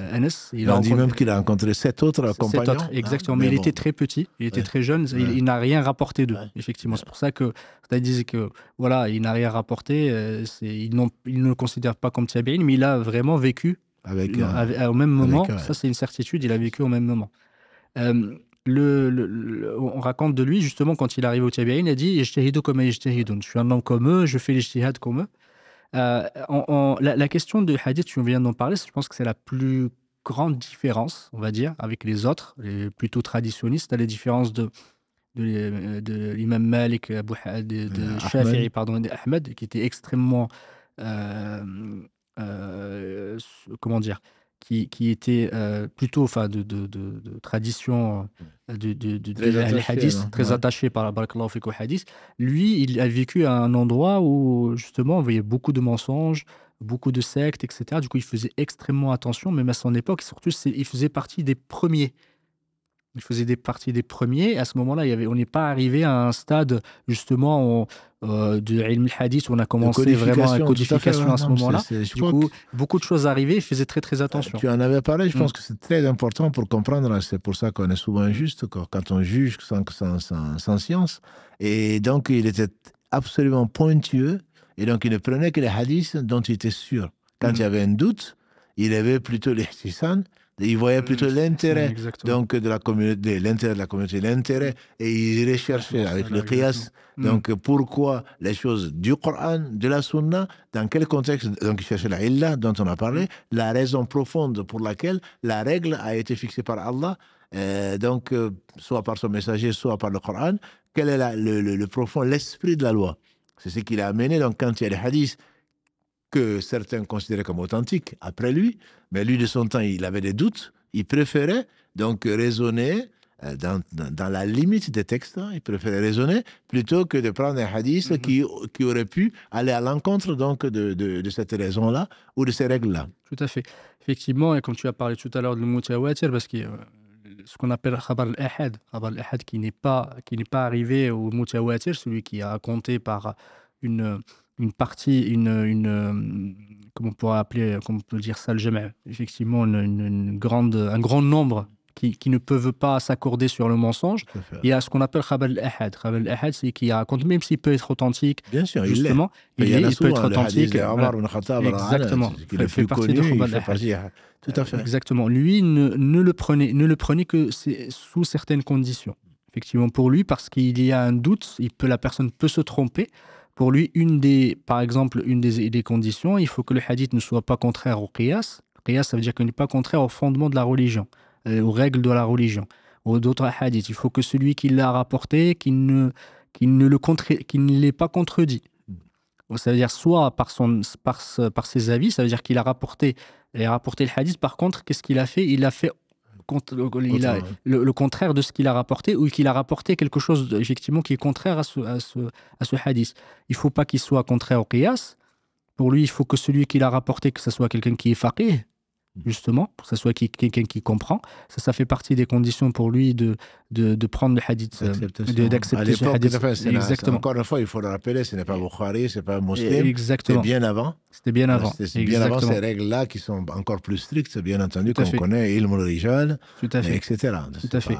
Et pour donner juste un exemple pour que les gens comprennent, un des hadiths, par exemple, qu'on avait déjà, je pense que je l'ai un peu longtemps, on avait expliqué une fois, c'était le hadith al-Musarrat. Le Musarrat, c'est le prophète, il y avait une pratique qui faisait que certains vendaient du bétail et ils empêchaient justement la femelle d'être traite. Soit ils l'enfermaient sans pie, effectivement, pour l'empêcher, pour que son pie apparaît gros, ce qu'on appelle le Musarrat. Et juste avant de la vendre, comme ça, elle donnait envie. Et ce que le prophète a dit dans le hadith, il dit celui qui a été effectivement a été victime de cela, et qu'il l'a prise, il l'a traitée, et à ce moment-là, il s'est rendu compte qu'elle ne produisait pas du lait, soit il la garde, soit il la rend avec un sa' de tamr. Un sa', c'est une mesure 4 mains pleines de dattes, en compensation du lait qu'il a consommé. Et là, Imam Abu Hanifa ne l'a pas accepté. Pourquoi? Pour lui, parce que c'est contraire aux règles générales, parce que quand on rend quelque chose, on doit rendre l'équivalent de ce qu'on a rendu. Si on a rendu le lait, il faut qu'on rende le lait. Et on ne rend pas les dates, parce qu'il n'y a pas d'équivalence entre les deux. Quand quelqu'un te prête quelque chose, tu lui rends l'argent. Tu ne vas pas lui rendre autre chose. Justement, pour lui, c'était contraire, ce hadith-là, parce que c'est un hadith qui n'est pas arrivé au stade de tawatur, au niveau du tawatur. Du coup, il ne l'a pas pris. Effectivement, il ne l'a pas pris pour lui parce qu'il ne voit pas. Il a vu que pour lui, il est contraire aux règles générales, qui est connu aux fondements généraux de la jurisprudence ou de la charia de façon générale. C'est pour ça qu'il ne l'a pas pris. Mais en revanche, il ne faut pas dire qu'il ne prenait pas les hadiths. Il a pris d'autres hadiths, même si les autres ulama ne les ont pas pris parce qu'ils étaient faibles. Ça ne veut pas dire qu'ils ne prenaient pas. Par exemple, un des avis des Ahnaf, c'est que pour eux, si tu ris pendant la prière, ta prière est nulle, tes ablutions sont nulles. Contrairement aux autres, parce que ce hadith a été rapporté. Enfin, je crois qu'Ibn Saoud, si ma mémoire est bonne. Ça ne veut pas dire qu'en fait, lui, quand pour lui le hadith est acceptable, des fois il le prenait, même s'il était faible, il ne prenait pas le qiyas. Ça veut dire qu'il délaissait son avis pour le hadith, parce que pour lui, il était acceptable le hadith, il le prenait. Ça ne veut pas dire qu'il délaissait le hadith. Il y a ce hadith, il y a sur le qahqaha, et justement, il y en a d'autres où les ahnaf, ils ont pris l'avis. Par exemple, le fait de faire les ablutions avec nabid. Avec nabid de tamar, c'est comme effectivement une boisson alcoolisée qu'on faisait avec le tamar, avec les dattes. Il autorisait, Abu Hanifa, de faire les ablutions avec, parce qu'il a été rapporté un hadith qui est faible, qui a été considéré faible par la majorité des ulama, où le prophète avait fait effectivement fait les ablutions parce qu'il ne trouvait pas l'eau. Il a fait les ablutions avec le nabid. Mais les autres ulama le considèrent comme étant impur et qu'il ne fallait pas effectivement faire. C'est pour ça qu'il ne faut pas être dans les extrêmes, dire qu'Abu Hanifa, il délaisse les hadiths pour sa raison. Ça, ce n'est pas du tout vrai. Ça, c'est un mensonge et on ne peut pas du tout dire cela. Ce n'est pas vrai. Le même Abu Hanifa, rahmatullahi ta'ala alayhi, juste, il était très exigeant par rapport à l'époque où il se trouvait, par rapport à la situation dans laquelle il était. et où il y avait beaucoup de On mensonges. rapporte même de Oui, lui que quand on trouve le hadith, il n'y a pas exactement. là. Il Exactement. n'y a pas tous les savants ont dit ça. Quand il y a le Oui, hadith, il n'y a pas d'avis. Voilà, quand il exactement. y a le hadith, il le prend. Et même quand il y a, on a vu tout à l'heure, Oui, quand il y a les paroles de compagnons, de toute oui, façon, il n'en tout à sortait fait. pas. Tout à Donc, on ne fait. peut pas l'accuser de ceci, cela. Bien que je veux juste rappeler que la science du hadith qu'on Mm, a traitée il y a longtemps a des règles. mm. Et c'est pas parce qu'un hadith est ahad qu'on ne le prend pas s'il est Exactement. authentique. Voilà. Exactement. Donc ça, c'était juste pour expliquer avant cette période-là la méthodologie donc de Abu Hanifa qu'Allah lui fasse miséricorde. En tout cas, ça, c'est la méthodologie de l'imam Abu Hanifa. Et les Hanafites sont restés sur cet avis. Et la majorité de ulama prennent le hadith l'ahad dès le moment où Alhamdulillah. il est authentique, Tout à fait. justement. C'est que ça soit dans la jurisprudence ou dans le Dans le dogme. dogme, tout Parce à que fait. certains, ils font la différence aussi. Ils te disent, Ouais. on le prend Dans pour, dans le fiqh, le fiqh, mais on ne et le pas prend dans le pas dans dogme. le dogme. Tout à Mais fait. ça, c'est pas Enfin, du ça, tout c'est l'avis, en tout cas, l'avis majoritaire des savants des et savants. peut-être l'avis le plus fort, en tout cas. Exactement. Il est authentique ou il ne l'est pas. Ce n'est pas parce qu'une seule personne l'a rapporté, ou moins de Mm, 70 ou 30 personnes, hein, tout à que fait. le hadith n'est pas appliqué. Quoi. Si Tout à Allah a fait. voulu qu'on le conserve, c'est qu'il sert à ça. En tout cas, barakallahu fik, jazakallahu khairan. Alhamdoulilah, il y a d'autres spécificités de l'imam Abu Hanifa et de son école. Je pense qu'on est arrivé un peu au bout. C'est juste qu'Allah te récompense par le meilleur et alhamdoulilah d'avoir accepté justement de consacrer un peu de temps à ces imams parce que c'est au travers d'eux. Alhamdoulilah, on rend aussi effectivement, on leur rend hommage et on rend hommage à tous ces ulama qui nous ont facilité et qui nous ont servi sur un plateau toute cette science, alhamdoulilah, c'est Tu l'as d'ailleurs grâce à leur rappelé, effort. je pense qu'Abu Hanifa, entre autres, chez les Hanafi, il y a le fiqh théorique, voilà, ou Oui, hypothétique, tout à fait. donc qui nous sert encore aujourd'hui, des cas qui ne sont pas arrivés, contrairement à d'autres écoles, où ils ne traitaient que les cas pratiques. Donc là, Allah leur a donné la possibilité d'être dans les académies, Oui. en posant des questions qui n'étaient pas actuelles, d'actualité, et finalement aujourd'hui qui sont arrivées, et donc qui, au travers de leur contribution, Allah a voulu faciliter le travail donc d'un certain nombre de contemporains, et probablement des gens qui viendront après nous, Inch'Allah. Que barakallahu fik, qu'Allah te récompense par le meilleur et qu'Allah récompense par le meilleur l'imam Abu Hanifa, qu'Allah Amen, subhanahu wa ta'ala le bénisse et bénisse aussi et qu'il récompense tous ses élèves et tous ceux qui l'ont aidé dans ce chemin, celui de la science, ce chemin béni. Et qu'Allah subhanahu wa ta'ala lui accorde le paradis. Amen. C'est qu'Allah subhanahu wa ta'ala te récompense par le meilleur également pour Barakallahu fik, nous ainsi avoir que toi accompagnés. et ainsi que À tous Alhamdulillah, les frères qui nous... les auditeurs et tout le reste. Hein. Alhamdulillah, qu'Allah nous pardonne. Et surtout, je finirai peut-être Oui. par ça, que ce qu'il cherchait, comme je l'ai dit, on lui fait dire, ce qu'il cherchait, c'était vraiment le pardon d'Allah. Tout à fait. Parce qu'à cause de sa modestie et de son humilité dont tu parles, et il craignait son châtiment, qu'Allah subhanahu wa ta'ala ne le châtie pas et lui pardonne et lui accorde une belle place au paradis. Amin, amin. Inch'Allah, je pense qu'on va passer aux questions, Inch'Allah. Oui, salam alaikum Mohamed, Cheikh Barakallahu Fikoum pour cet échange, qu'Allah vous récompense grandement, en tout cas pour le partage que vous avez partagé avec nous. Salam alaikum à tous nos frères et nos sœurs, notamment qui nous suivent aussi sur les réseaux sociaux. Barakallahu Fikoum pour votre fidélité et votre patience. Et avant de vous poser quelques questions, Cheikh Mohamed, juste un petit rappel à nos frères, notamment sur nos frères et nos sœurs sur Instagram. Alhamdulillah, ils sont très actifs, qu'Allah vous récompense. Il y a beaucoup de gens qui posent des questions et alhamdulillah, je ne doute pas de l'intention de bien faire de certains qui donnent des réponses. Alhamdulillah, juste pour rappel, les questions, je pense, que sont destinées à Cheikh et à Mohamed qui interviennent sur le sujet. Donc, si vous pouvez éviter de répondre, parce que ce n'est pas que vos réponses sont bonnes ou pas bonnes, ce n'est pas la question, c'est juste que les gens, je pense, attendent surtout une réponse de nos frères, de notre cheikh et de Mohamed.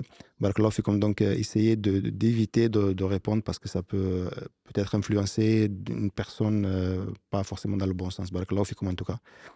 Et justement, la question que je vais vous poser et qui a été posée à plusieurs reprises, notamment concernant la série qu'on est en train de traiter, est-ce que vous avez des livres que vous pourrez conseiller concernant la jurisprudence et notamment aussi sur le sujet du soir, ce soir, sur l'imam Abu Hanifa? Tu as le livre à côté. Alhamdulillah, oui, effectivement, il y a le livre de Cheikh Mohamed Abou Zahra qui s'appelle l'imam Abu Hanifa. Je pense qu'il a une série, c'est un livre qui a été traduit de l'arabe. Il a une série avec les 4 imams. Et alhamdoulilah, c'est un livre qui est très très intéressant. Euh, et celui-ci, celui-ci, je suis pas sûr, tu l'as lu? Je sais pas. Je sais pas si tu l'as. Celui-là, je le connais bien. Celui de l'imam Abu Hanifa, qui s'appelle l'imam Abu Hanifa, sa vie et son époque, ses opinions et son fiqh, qui est vraiment très intéressant. Je vous le conseille. Je vous conseille de le lire. Parce qu'effectivement, à la fois, il traite de son histoire et il traite aussi des avis, des différentes versions, etc. Qui est plutôt intéressant. D'autres livres, hein, mais je ne connais pas d'autres livres qui ont été écrits vraiment sur la vie. Peut-être qu'il y en existe en français, mais c'est le seul que j'avais vu. Et par rapport aux livres de jurisprudence de façon générale, je laisse Cheikh Barakallahu fi, Non, mais dire. les livres de jurisprudence, ça dépend de ce que l'on. Il faudrait apprendre les bases et le reste. Alhamdoulilah, il y a des livres sur le fiqh, sur, comme on a vu, je ne les ai pas là aujourd'hui, l'histoire du fiqh, l'histoire de la jurisprudence. Oui. Voilà. Il y a également les bases, donc notamment, je n'ai pas les auteurs en tête, peut-être que la prochaine fois, on pourra les amener pour les présenter directement, et qui sont dans la série Sciences islamiques, une petite série qui est très, très intéressante, très simple. L'histoire de la législation Le Wahab islamique. Khalaf, c'est Donc il y a ça, il y c'est a le résumé de voilà. l'histoire de la législation en islam. Voilà, Ouais. c'est le petit livret. Le Oui. petit livre, il y en a Oui. 2 ou 3 comme ça. Sur les fondements, il y en Sur a les sur fondements, le exactement. Wahab Khalaf aussi. Non, je sais Non, je me me rappelle rappelle plus. plus. Je Ouais. me rappelle plus. Mais on pourrait les amener, Oui, Inch'Allah, Inch'Allah, la prochaine fois, puisque Inch'Allah. la question de Mohamed, des auditeurs est intéressante. Au moins pour continuer. Là, ce n'est qu'un live et c'était un résumé de résumé. Donc, effectivement, pour quelqu'un qui veut comprendre, et avant d'aller vraiment dans Usul al-Fiqh, là, il faut des bases beaucoup plus solides et une méthodologie et une rigueur que l'on ne peut pas avoir juste au travers de livres, quoi. Là, c'est vraiment des cours, mais au moins pour que chacun d'entre nous comprenne et les bases, en tout cas, de la jurisprudence pour l'aimer. Comme je disais parfois, la jurisprudence pour moi, c'était vraiment quelque chose de lourd, quelque chose de difficile. En réalité, ça prouve cette intelligence qu'Allah a donnée à ces hommes et n'est véritablement savant que quelqu'un qui est faqih, quelqu'un qui comprend sa religion. Et ils font partie de ces gens-là. Inch'Allah, on ramènera d'autres. Sur Abu Hanifa, effectivement, c'est certainement le plus complet donc, de ces livres-là. Donc, je t'avais juste dit également, donc, il y a le livre de Mustapha Brahami, qui cite souvent, donc sur les 6 grands imams, qui cite souvent d'ailleurs, celui que tu viens de citer là. Donc, sur le chapitre Abu Hanifa, c'est presque un résumé donc, de ce livre d'Abu Zahra. Barakallahu fikum pour la réponse. Je reviendrai sur d'autres questions qui portent sur le sujet, juste pour ne pas faire trop patienter des frères, déjà des sœurs qui nous appellent. Donc, je vous propose de prendre un premier appel, Inch'Allah. Allô, salam alaikum. Wa alaykoum assalam wa rahmatullah. Vous m'entendez bien? Très très bien, on vous écoute, Inch'Allah. Inch'Allah. Déjà, merci beaucoup pour votre live. Très intéressant. Je voudrais avoir... j'ai trois questions à poser, si vous permettez, sur l'imam Abu Hanifa. La première, j'aimerais savoir, est-ce que vous pourriez clarifier à propos de son héritage concernant la science dogmatique, donc sur la Aqidah. J'ai entendu un professeur qui avait dit que Al-Fiqh al-Akbar de l'imam Abu Hanifa, c'était un livre Maturidi. Est-ce que c'est vrai ou est-ce que c'est juste une ambiguïté? Vu que c'était un salaf, je pense que sa croyance et ses avis concernant le dogme ils sont très importants. Surtout que certains se servent justement de l'imam Abu Hanifa pour justifier leur déviance. Donc ça, c'était la première question. La deuxième question, c'était à propos de l'imam Abu Hanifa concernant sa faculté à remporter les débats. Donc moi, je voudrais savoir en fait, quelle est la place du débat en islam? C'est-à-dire le débat scientifique, est-ce que c'est acceptable, sachant que certains professeurs, on peut les entendre dire que les débats, c'est quelque chose qu'il faut absolument éviter, alors qu'on a des anecdotes de savants qui ont débattu, que ce soit contre des innovateurs ou même entre eux. Donc un petit peu, et vu qu'aujourd'hui tout le monde se lance un petit peu il y a cette mode du débat. On ne sait pas si c'est des débats ou des clashs, mais qu'est-ce que vous pourriez nous dire sur ça? Et la troisième question, si vous permettez, c'est je voudrais que vous nous donniez un petit peu plus d'informations sur les propos qu'ont certains de nos frères aujourd'hui sur leur argumentation qui est basée sur le dalil encore et toujours, comme si parfois certains savants comme Imam Abu Hanifa n'avaient pas de dalil. Ils disent, et parfois ils s'appuient sur des savants. Ils s'appuient sur des savants contemporains et disent que que les madhabs sont acceptés à partir du moment qu'ils ne contredisent pas les dalils. Et comme l'imam Abu Hanifa, en tout cas son école, elle est connue pour être très, un petit peu parfois, en tout cas en apparence, contredisant les hadiths. Aujourd'hui, on a du mal à vraiment trouver la place. Moi, en tout cas, c'est mon cas. J'ai du mal à trouver la place de l'école hanafite dans on va dire, l'environnement jurisprudentiel actuel. Dans notre époque, c'est complètement contradictoire avec le fait que l'imam Abu Hanifa c'était un grand savant et je pense que tout le monde s'accorde à dire que c'était un salaf déjà et un grand savant ensuite. Donc est-ce que vous pourriez nous donner plus d'informations sur ce sujet? Barakallahu fikoum, mais je m'excuse si les questions sont un peu longues. Vas-y, non, je t'en prie. Non, je t'en prie. Parce que la question de dogme, la question de... Non, par rapport au premier, la question de Fiqh al-Akbar, ce livre-là, déjà, il y a énormément de divergence entre les ulama sur ça. Est-ce qu'il a véritablement été écrit par l'imam Abu Hanifa? C'est effectivement, il y en a beaucoup qui disent que ce livre-là n'a pas été écrit par lui. Et ce livre, il n'est pas tellement problématique, même ceux qui l'ont, effectivement, parce qu'il y a des versions. Hein. La version qui a été rapportée, il y a quelques éléments sur les irja, par exemple, l'irja al-fuqaha, ce que j'appelle l'irja al-fuqaha. Mais ce livre, déjà, il n'y a pas d'unanimité entre les ulama que ce livre-là ait été rapporté qu'il est lié à l'imam Abu Hanifa. Et je vous conseille, il y a des livres qui ont été écrits, effectivement, sur le dogme, ou en tout cas, ce qui a été rapporté de l'imam Abu Hanifa sur le dogme. Et l'imam Abu Hanifa, le dogme du imam Abu Hanifa est un dogme du salaf. Il n'y a pas vraiment de divergence là-dessus. Il n'est pas rentré vraiment dans ces questions-là. Et tout ce qu'on appelle Maturidi, l'imam Abu Hanifa, il a vécu bien avant Abu Mansur al-Maturidi. Il ne faut pas dire ça. Il n'a pas rapporté Abu Mansur al-Maturidi étant hanafite, effectivement, parce qu'il a vécu tout ce qui est derrière le fleuve, tout ça, c'est des hanafites. Et justement, il se retrouvait là, Abu Mansur al-Maturidi, du coup, il est hanafite. C'est pas pour autant que le madhab, l'aqida, le dogme de l'imam Abu Hanifa, ça ne veut pas dire que l'imam Abu Hanifa étant de dogme maturidi, c'est comme les ash'arites, il y a beaucoup de shafi'ites qui sont ash'arites et malikites aussi, parce que quand on est par exemple au Maroc ou dans d'autres pays, quand on lit certains moutons, les petits moutons de l'fiqh, on commence justement par dire par citer le dogme de ce qu'on pourrait apporter de Abou Hassan al-Ash'ari, effectivement, le dogme ash'arite. Mais ça, c'est pas pour autant que l'imam Malik, rahmatullahi ta'ala alayhi, ou l'imam Shafi'i étant des ash'arites. Ça, c'est quelque chose qu'on ne peut malheureusement, enfin, on ne peut pas du tout l'affirmer. C'est faux. La seule chose qu'a rapporté l'imam Abu Hanifa, c'est la partie de l'irja, ce qu'on appelle l'irja. Mais bon, ça, je ne veux pas rentrer trop dans le détail. Certains ulama lui disent effectivement, mais l'imam Abu Hanifa, je vous assure que l'imam Abu Hanifa, du point de vue du dogme et de l'avis des salafs, et il fait partie, effectivement, c'est le dogme qui a comme preuve le Coran et la sunna du prophète alayhi salatu wassalam. Il ne faisait pas du tout d'interprétation, il ne faisait pas de ta'wil. Ça, c'est quelque chose qui est connu, il n'y a aucun problème là-dessus. Et beaucoup, effectivement, ont rapporté de lui.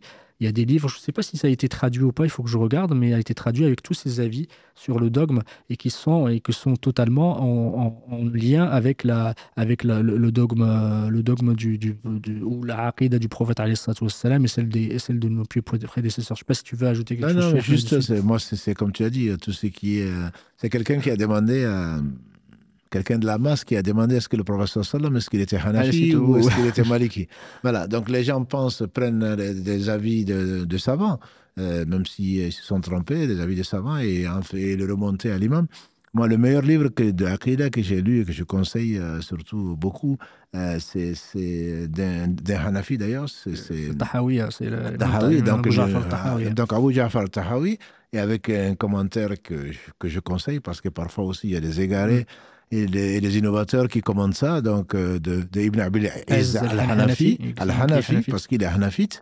C'est l'un des meilleurs livres de dogme que j'ai vu et qui est traduit. Il faut faire attention aux commentateurs et que je trouve qui est aussi qui correspond en tout point de vue au dogme des salaf, notamment donc de celui du Petit Malik Oui. et d'autres. Oui. Voilà, ils sont pour moi unanimes.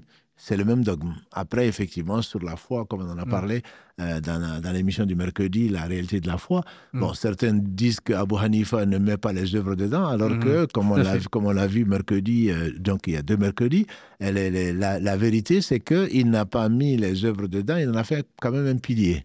Donc un pilier, ça veut dire qu'il n'y a pas de foi sans œuvre. Donc bon, il y a des subtilités comme ça, le frère sait très bien de quoi il parle, puisque ces questions sont tellement précises. Donc je pense qu'il faut effectivement faire attention et revenir au dogme de toute façon qui ne change pas, en tout cas dans son fond, le dogme des gens de la Sunna et de la Jama'a, qui reste le même, et ne pas accuser à tort donc l'imam et n'importe quel savant d'ailleurs, ne pas accuser un mazhab ou quoi que ce soit en fonction donc de déviation ou d'erreur ou de point de vue particulier. C'est juste ça que je voulais rajouter. Barakallahu fik, je posais la deuxième question, je ne sais plus ce que c'était. J'ai oublié. C'était quoi la deuxième question? Je ne l'ai pas noté. Je crois que le frère est toujours avec nous. Toi, la deuxième question, c'était quoi? Je peux la répéter, Inch'Allah. Oui. C'est sur les débats, savoir la place oui, des les débats. débats. Ça, c'est la dernière. Non, les débats, alhamdoulilah, le tout. Abu Hanifa, qu'Allah fasse miséricorde, il a été, comme l'imam al-Ghazali, comme d'autres ont été. Parce que quand on est intellectuellement doué, on a tendance à vouloir prendre le dessus, mais il a abandonné très vite. Comme tout homme pieux, il a eu des trajectoires. Donc, débattre pour gagner, ça ne l'intéressait plus. C'est pour cela d'ailleurs qu'il a abandonné Ilm al-Kalam. Ça ne veut pas dire qu'il reste aussi intelligent, mais il a mis son intelligence au service d'eux. Dans la communauté, qu'est-ce qu'il faut faire aujourd'hui? Allahu alam. Je ne suis pas un donneur de leçons, mais il est clair, il y a des sujets de débat. Il y a des sujets de débat et il y a des sujets qui n'ont pas besoin d'être débattus. Notamment les sujets du dogme ou autres. Comme l'a dit le professeur Salam, il s'est mis en colère en disant que les gens qui sont venus avant nous, il a trouvé des gens en train de débattre, pourtant c'est sa génération, c'est la meilleure, en train de débattre de sujets sur lesquels il ne faut pas débattre, notamment sur le destin. Et il a dit, les gens qui ont été perdus avant vous n'ont pas été perdus par autre chose que d'utiliser une partie du livre d'Allah et d'en frapper une autre partie. Voilà. Donc, ce sont des choses sur lesquelles le débat peut se faire. C'est quand il est constructif, quand il est fraternel, quand il est basé sur des arguments. Je ne dis pas des preuves, sur les arguments.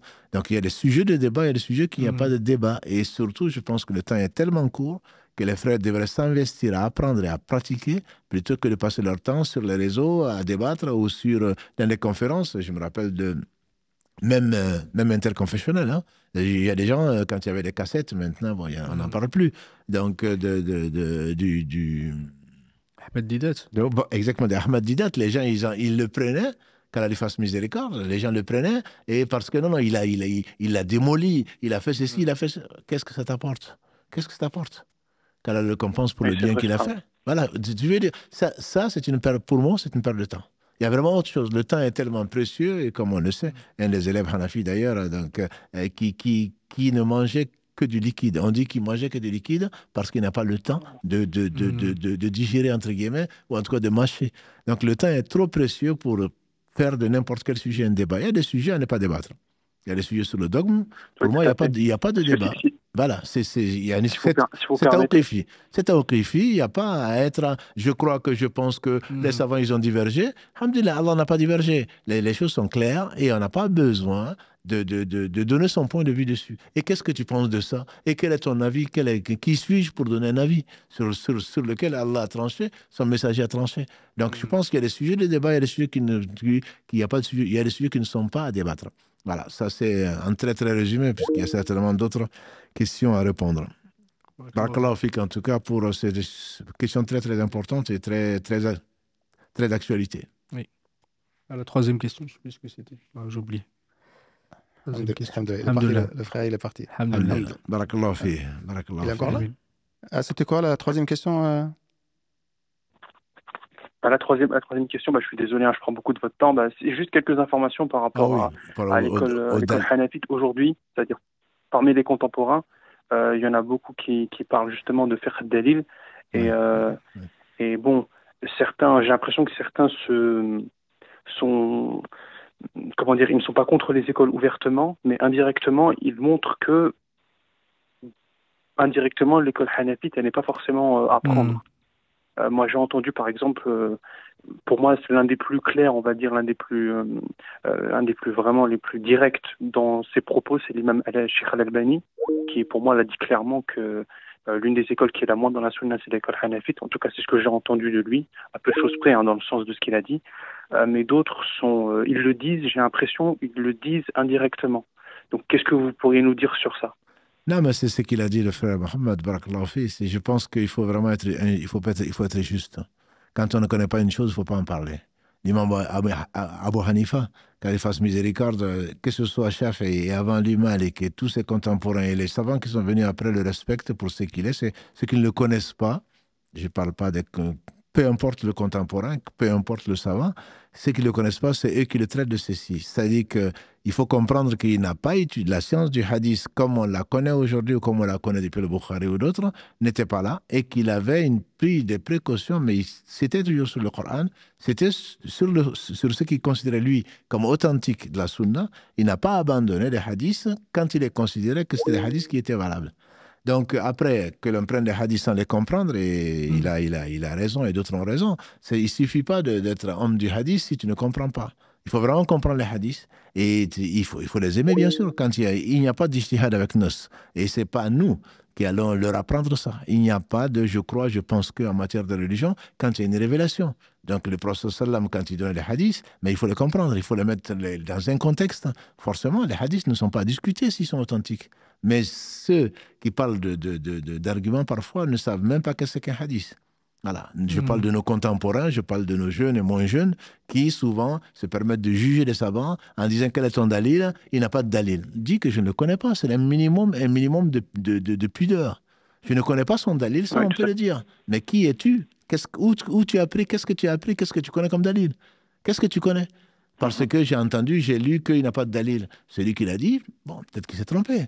Peut-être qu'il ne connaît pas son dalil. On ne peut pas dire qu'il n'a pas de dalil. On ne peut pas imaginer un homme qui craint Allah. Une femme qui craint Allah, on ne peut pas imaginer qu'ils disent qu'Allah a dit voilà la règle dans l'islam alors qu'il n'a pas de dalil. C'est impossible, c'est inimaginable pour moi. C'est inimaginable. Et quand ce sont des gens dont on parlera plus tard, Inch'Allah, quand l'imam Malik qui dit je ne sais pas, la adri. On t'amène 40 questions et tu réponds à 4 questions. S'ils n'ont pas de dalil, ils en ont beaucoup plus que nous. Simplement, c'est des gens qui avaient de la retenue. Et parce qu'ils étaient savants, justement, je pense qu'il faut vraiment faire très attention. Ta question, je trouve qu'elle est très importante. Et pour ramener les uns et les autres à leur place et d'être un peu plus modeste et ne pas se prendre pour ce que l'on n'est pas. Juste, cher, pardon, souvent on utilise des mots, on a l'habitude de les utiliser, mais certaines personnes n'ont pas forcément connaissance. Dalil, la traduction, c'est quoi exactement? C'est le dalil, on traduirait simplement par preuve.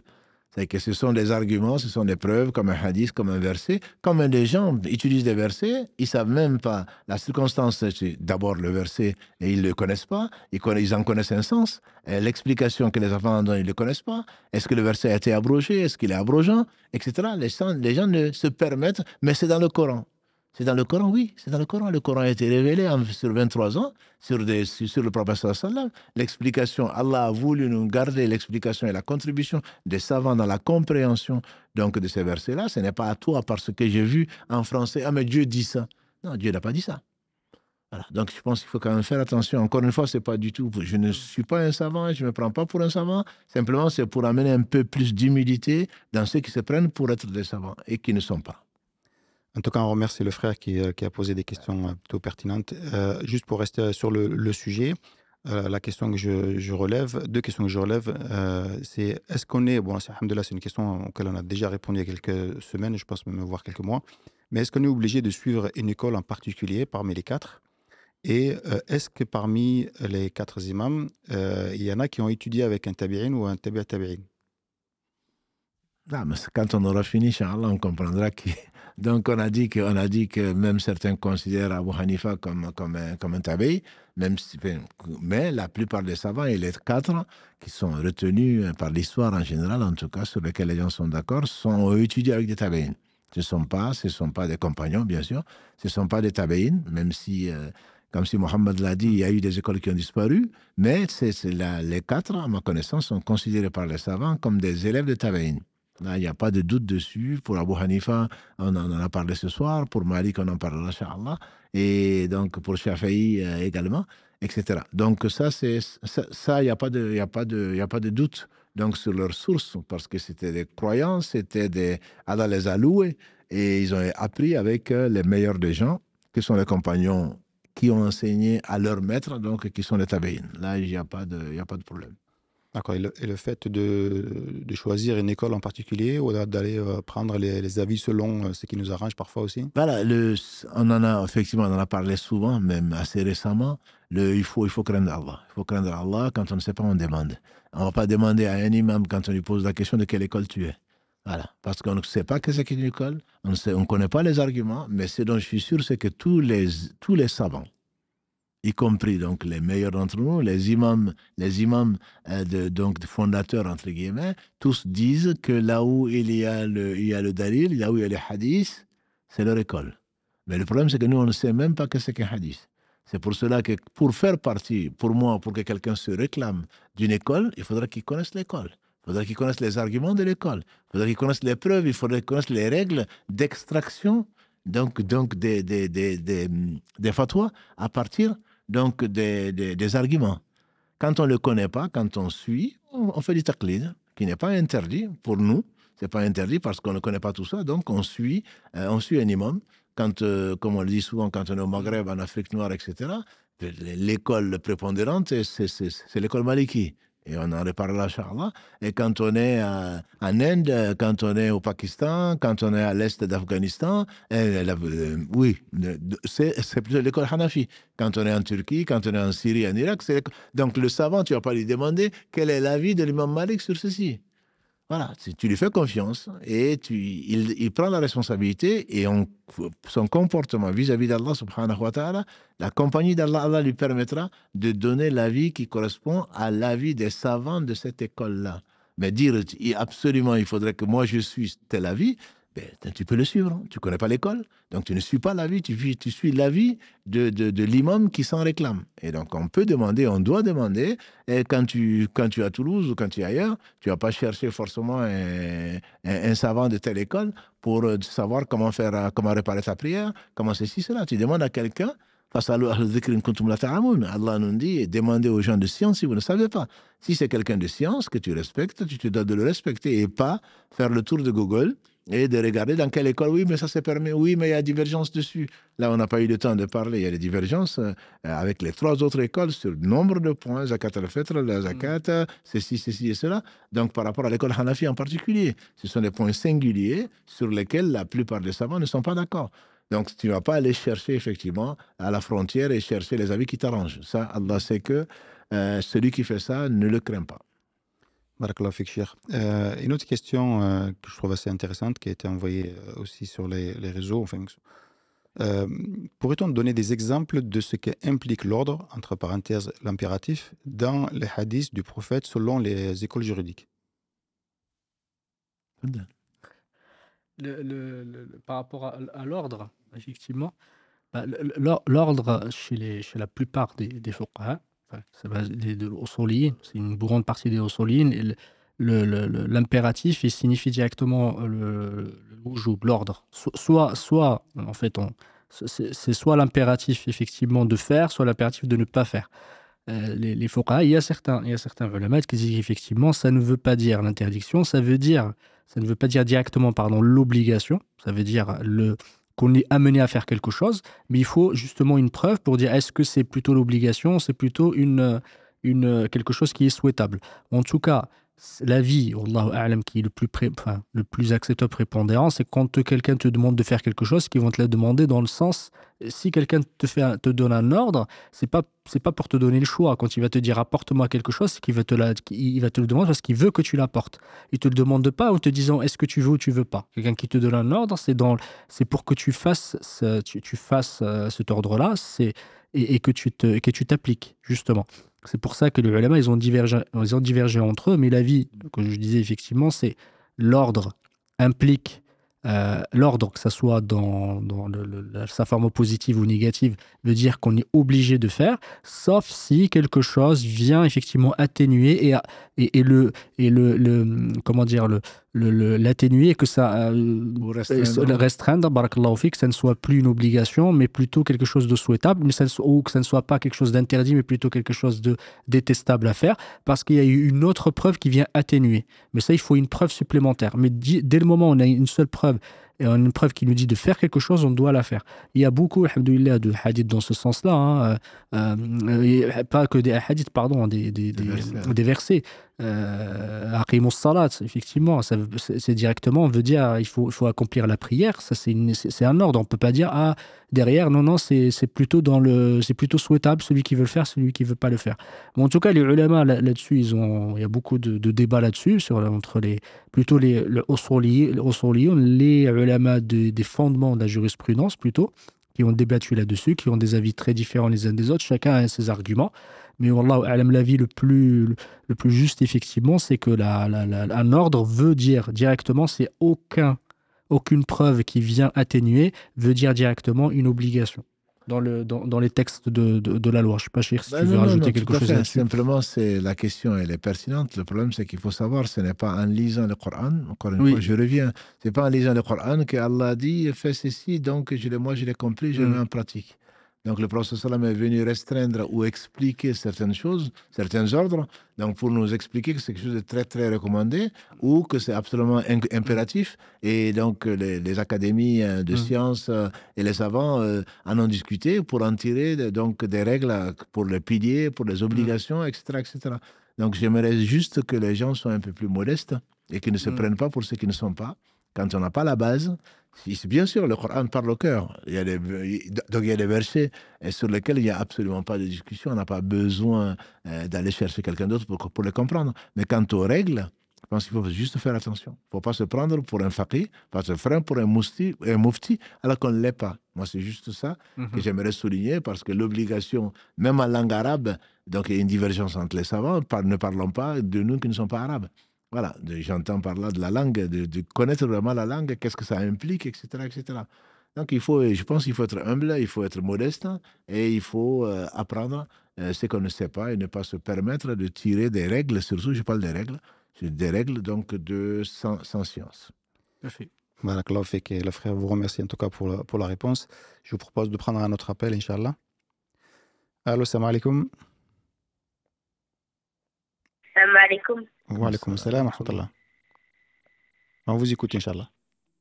Est-ce que le savant Hanifa, Allah, le grand savant, c'est tout de les sciences de fiqh et l'aqida sahiha et tout? Et c'est tout? On a parlé donc dans cet épisode de ce savant qui est un des pères, un grand contributeur de fiqh, mais il ne sait pas tout, bien sûr. Allah seul sait tout. Il ne sait pas tout, même le prophète sallam, même les anges. La ilma lana illa ma allamtana, disent les anges, on a des sciences que c'est que tu nous as enseigné à partir, donc dans la sourate al-Baqarah, parce que même les anges ne savent pas tout. Allah seul sait tout. Donc quand on a parlé de ce savant, c'est pour remettre cette école qui est l'école majoritaire chez les musulmans, pour expliquer que ce n'est pas parce que c'est quelqu'un qui c'est pas n'importe qui. Il a fondé une école au travers de débats, au travers de sa science qu'Allah lui a donnée, mais bien entendu que ses avis sont à prendre et à laisser. Il ne sait pas tout et il n'a pas toujours raison. Ça, c'est lui-même, il le sait, il demande pardon à Allah. Mais c'est une école qu'il faut respecter, comme on verra chez Allah, les trois autres écoles les plus connues de la Sunna sont à respecter. Et c'est sur la base de science qu'ils ont fait, ça ne veut pas dire qu'ils ont absolument raison sur tout. On espère en tout cas que le message est passé. Barakallahu fik pour la question. Cher, je voudrais juste alhamdoulilah, changer de sujet, puisque ce soir on est rentré dans le mois de Sha'ban, donc on est un mois du Ramadan. Et je voulais savoir si tu pouvais juste nous faire un petit rappel sur ce mois qui est important et spécial aussi en islam. Barakallahu fik, cher. Jazakallah khairan, je pense que c'est une très bonne opportunité. On est dans la première nuit, effectivement, en tout cas selon le calendrier que l'on suit. Mais peu importe, on n'est pas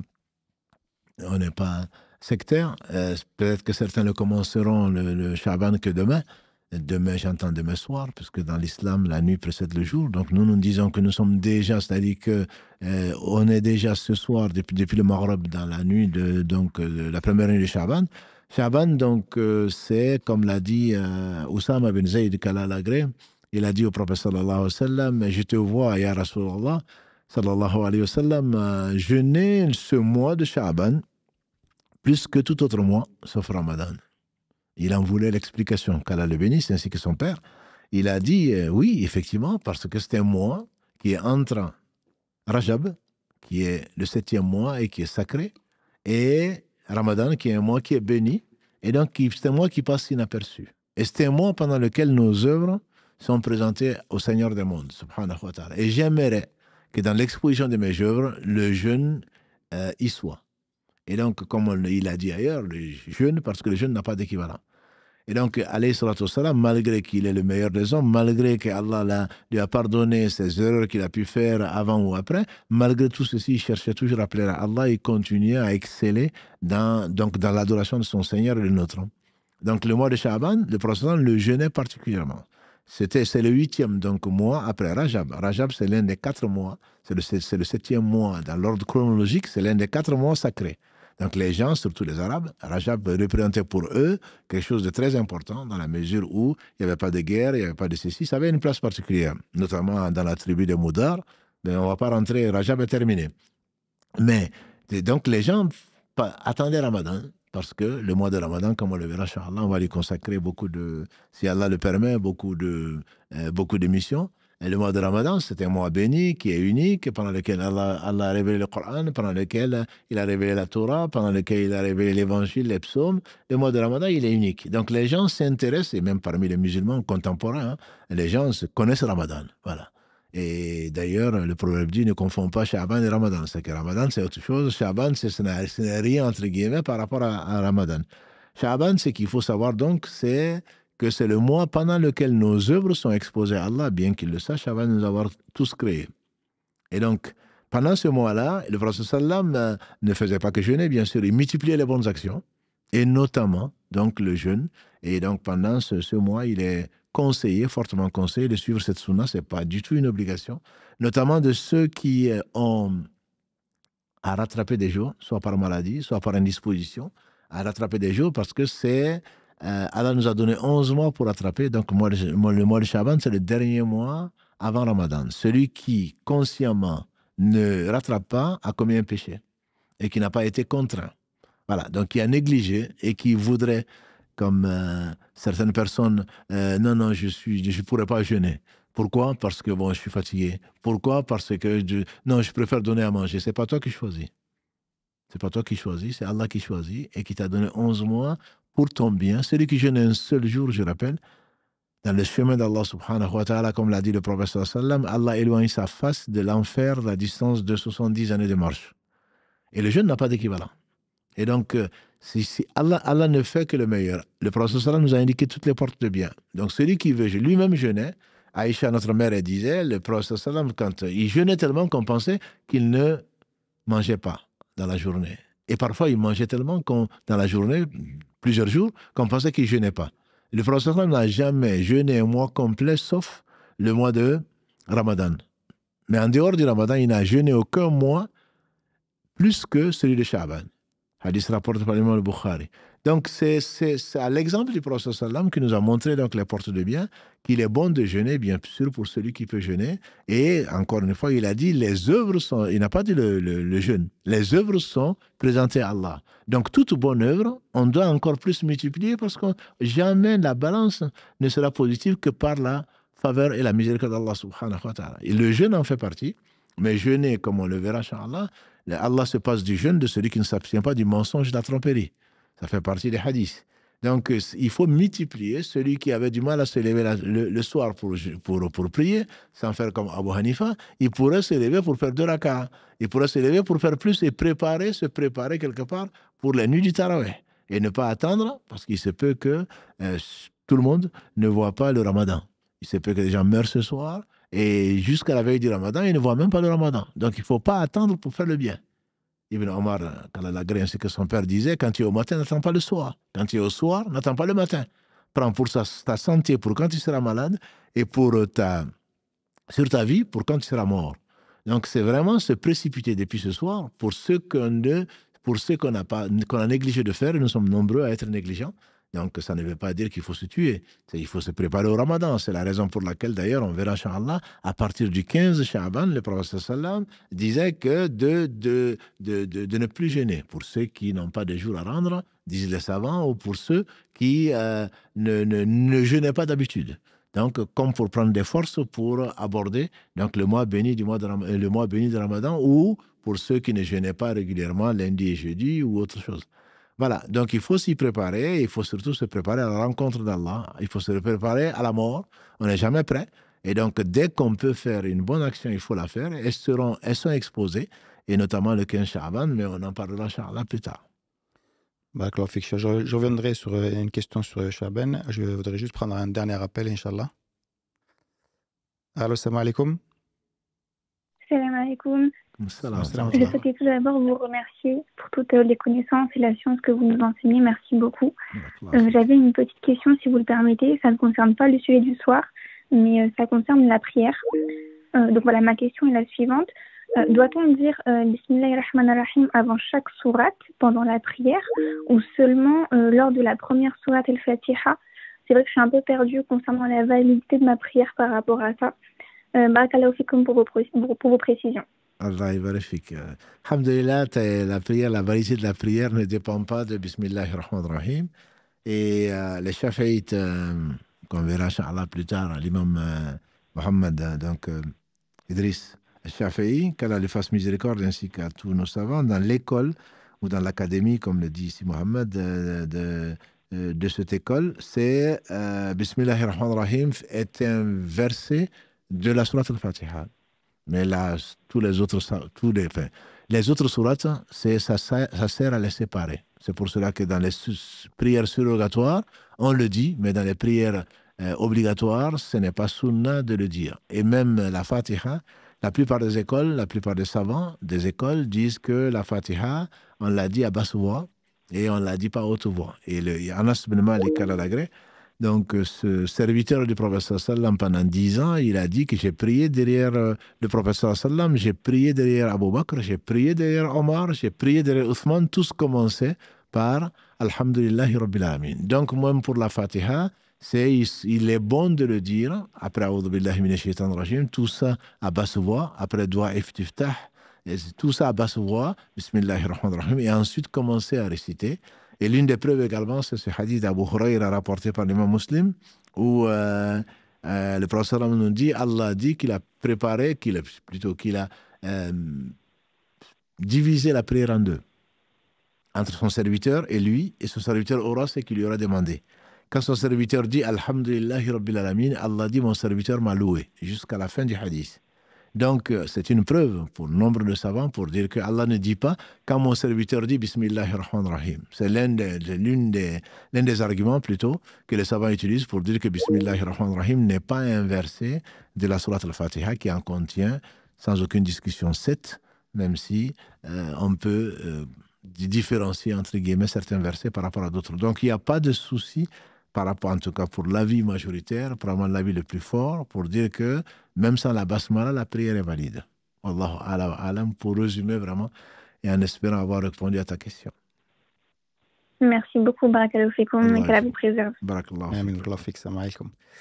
J'ai juste une dernière question sur Sha'ban. Tu as parlé donc effectivement de jeûner les 15 premiers jours et qui ne peut pas forcément conseiller les 15 derniers jours.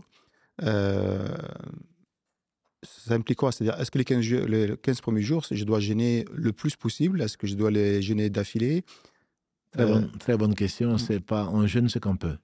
Le prophète sallam a dit, même pour le mois, les 4 mois sacrés, ce qu'il a conseillé, c'est de jeûner 3 jours. On peut en jeûner bien sûr 10, on peut en jeûner plus, mais donc donc dans Sha'ban, on peut en jeûner 10, on peut en jeûner 3, mais celui qui ne jeûnait pas du tout Sha'ban, il est conseillé de suivre la sunna du prophète sallam, de multiplier les bonnes actions, et donc de jeûner un peu plus. Ceux qui jeûnaient les 3 jours, les lundi et jeudi, vont continuer à le jeûner, donc ça leur fera à peu près 8 dans Sha'ban, et ceux-là peuvent continuer à jeûner jusqu'à la veille du Ramadan.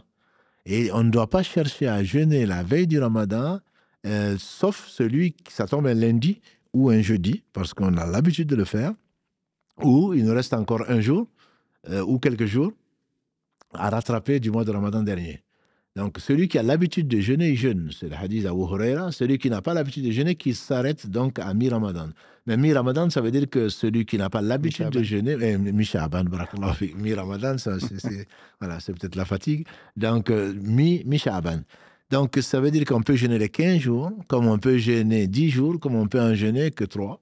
Voilà. Donc il n'y a absolument pas de chiffre précis. Simplement, lui, il jeûnait presque tout le mois de Sha'ban. Et surtout, comme on a dit tout à l'heure, on ne sait pas quand est-ce que notre heure va arriver.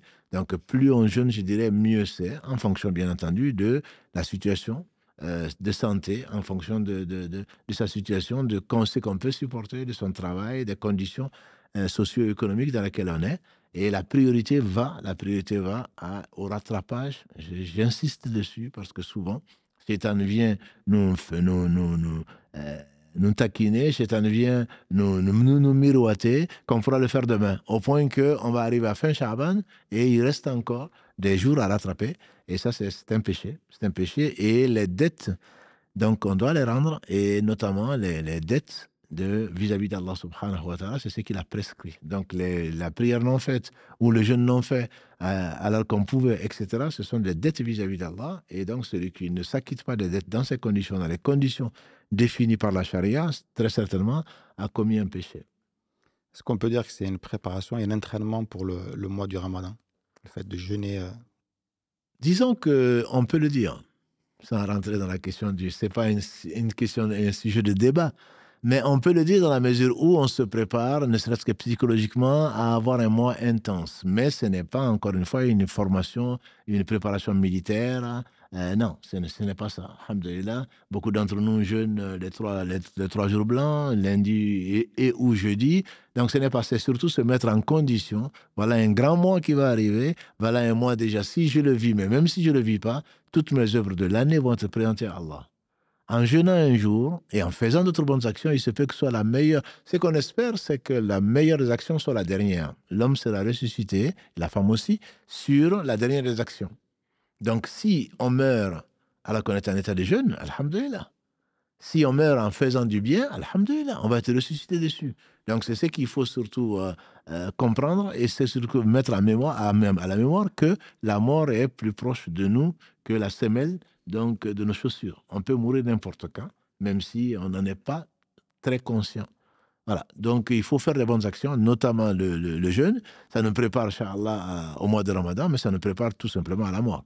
Parce que on emportera, Inch'Allah, dans la tombe et au jour du jugement dernier, donc ce qu'on a fait comme bonnes œuvres et pas ce qu'on a négligé de faire, que tout le monde, tout un chacun va regretter n'avoir pas fait plus de bonnes œuvres. On s'arrêtera là-dessus. Ça nous prépare pas que pour le Ramadan, mais pour la mort. Alhamdulillah, c'est une belle parole. Mohamed,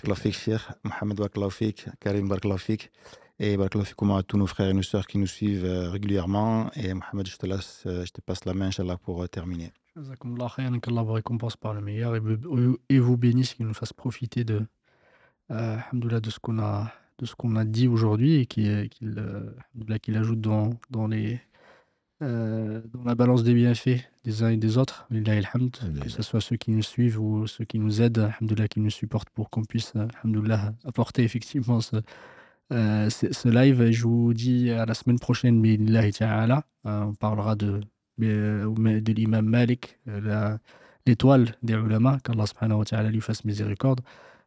سبحانك اللهم وبحمدك أشهد أن لا إله إلا أنت أستغفرك وأتوب إليك. سبحان ربك رب العزة عما يصفون وسلام على المرسلين والحمد لله رب العالمين.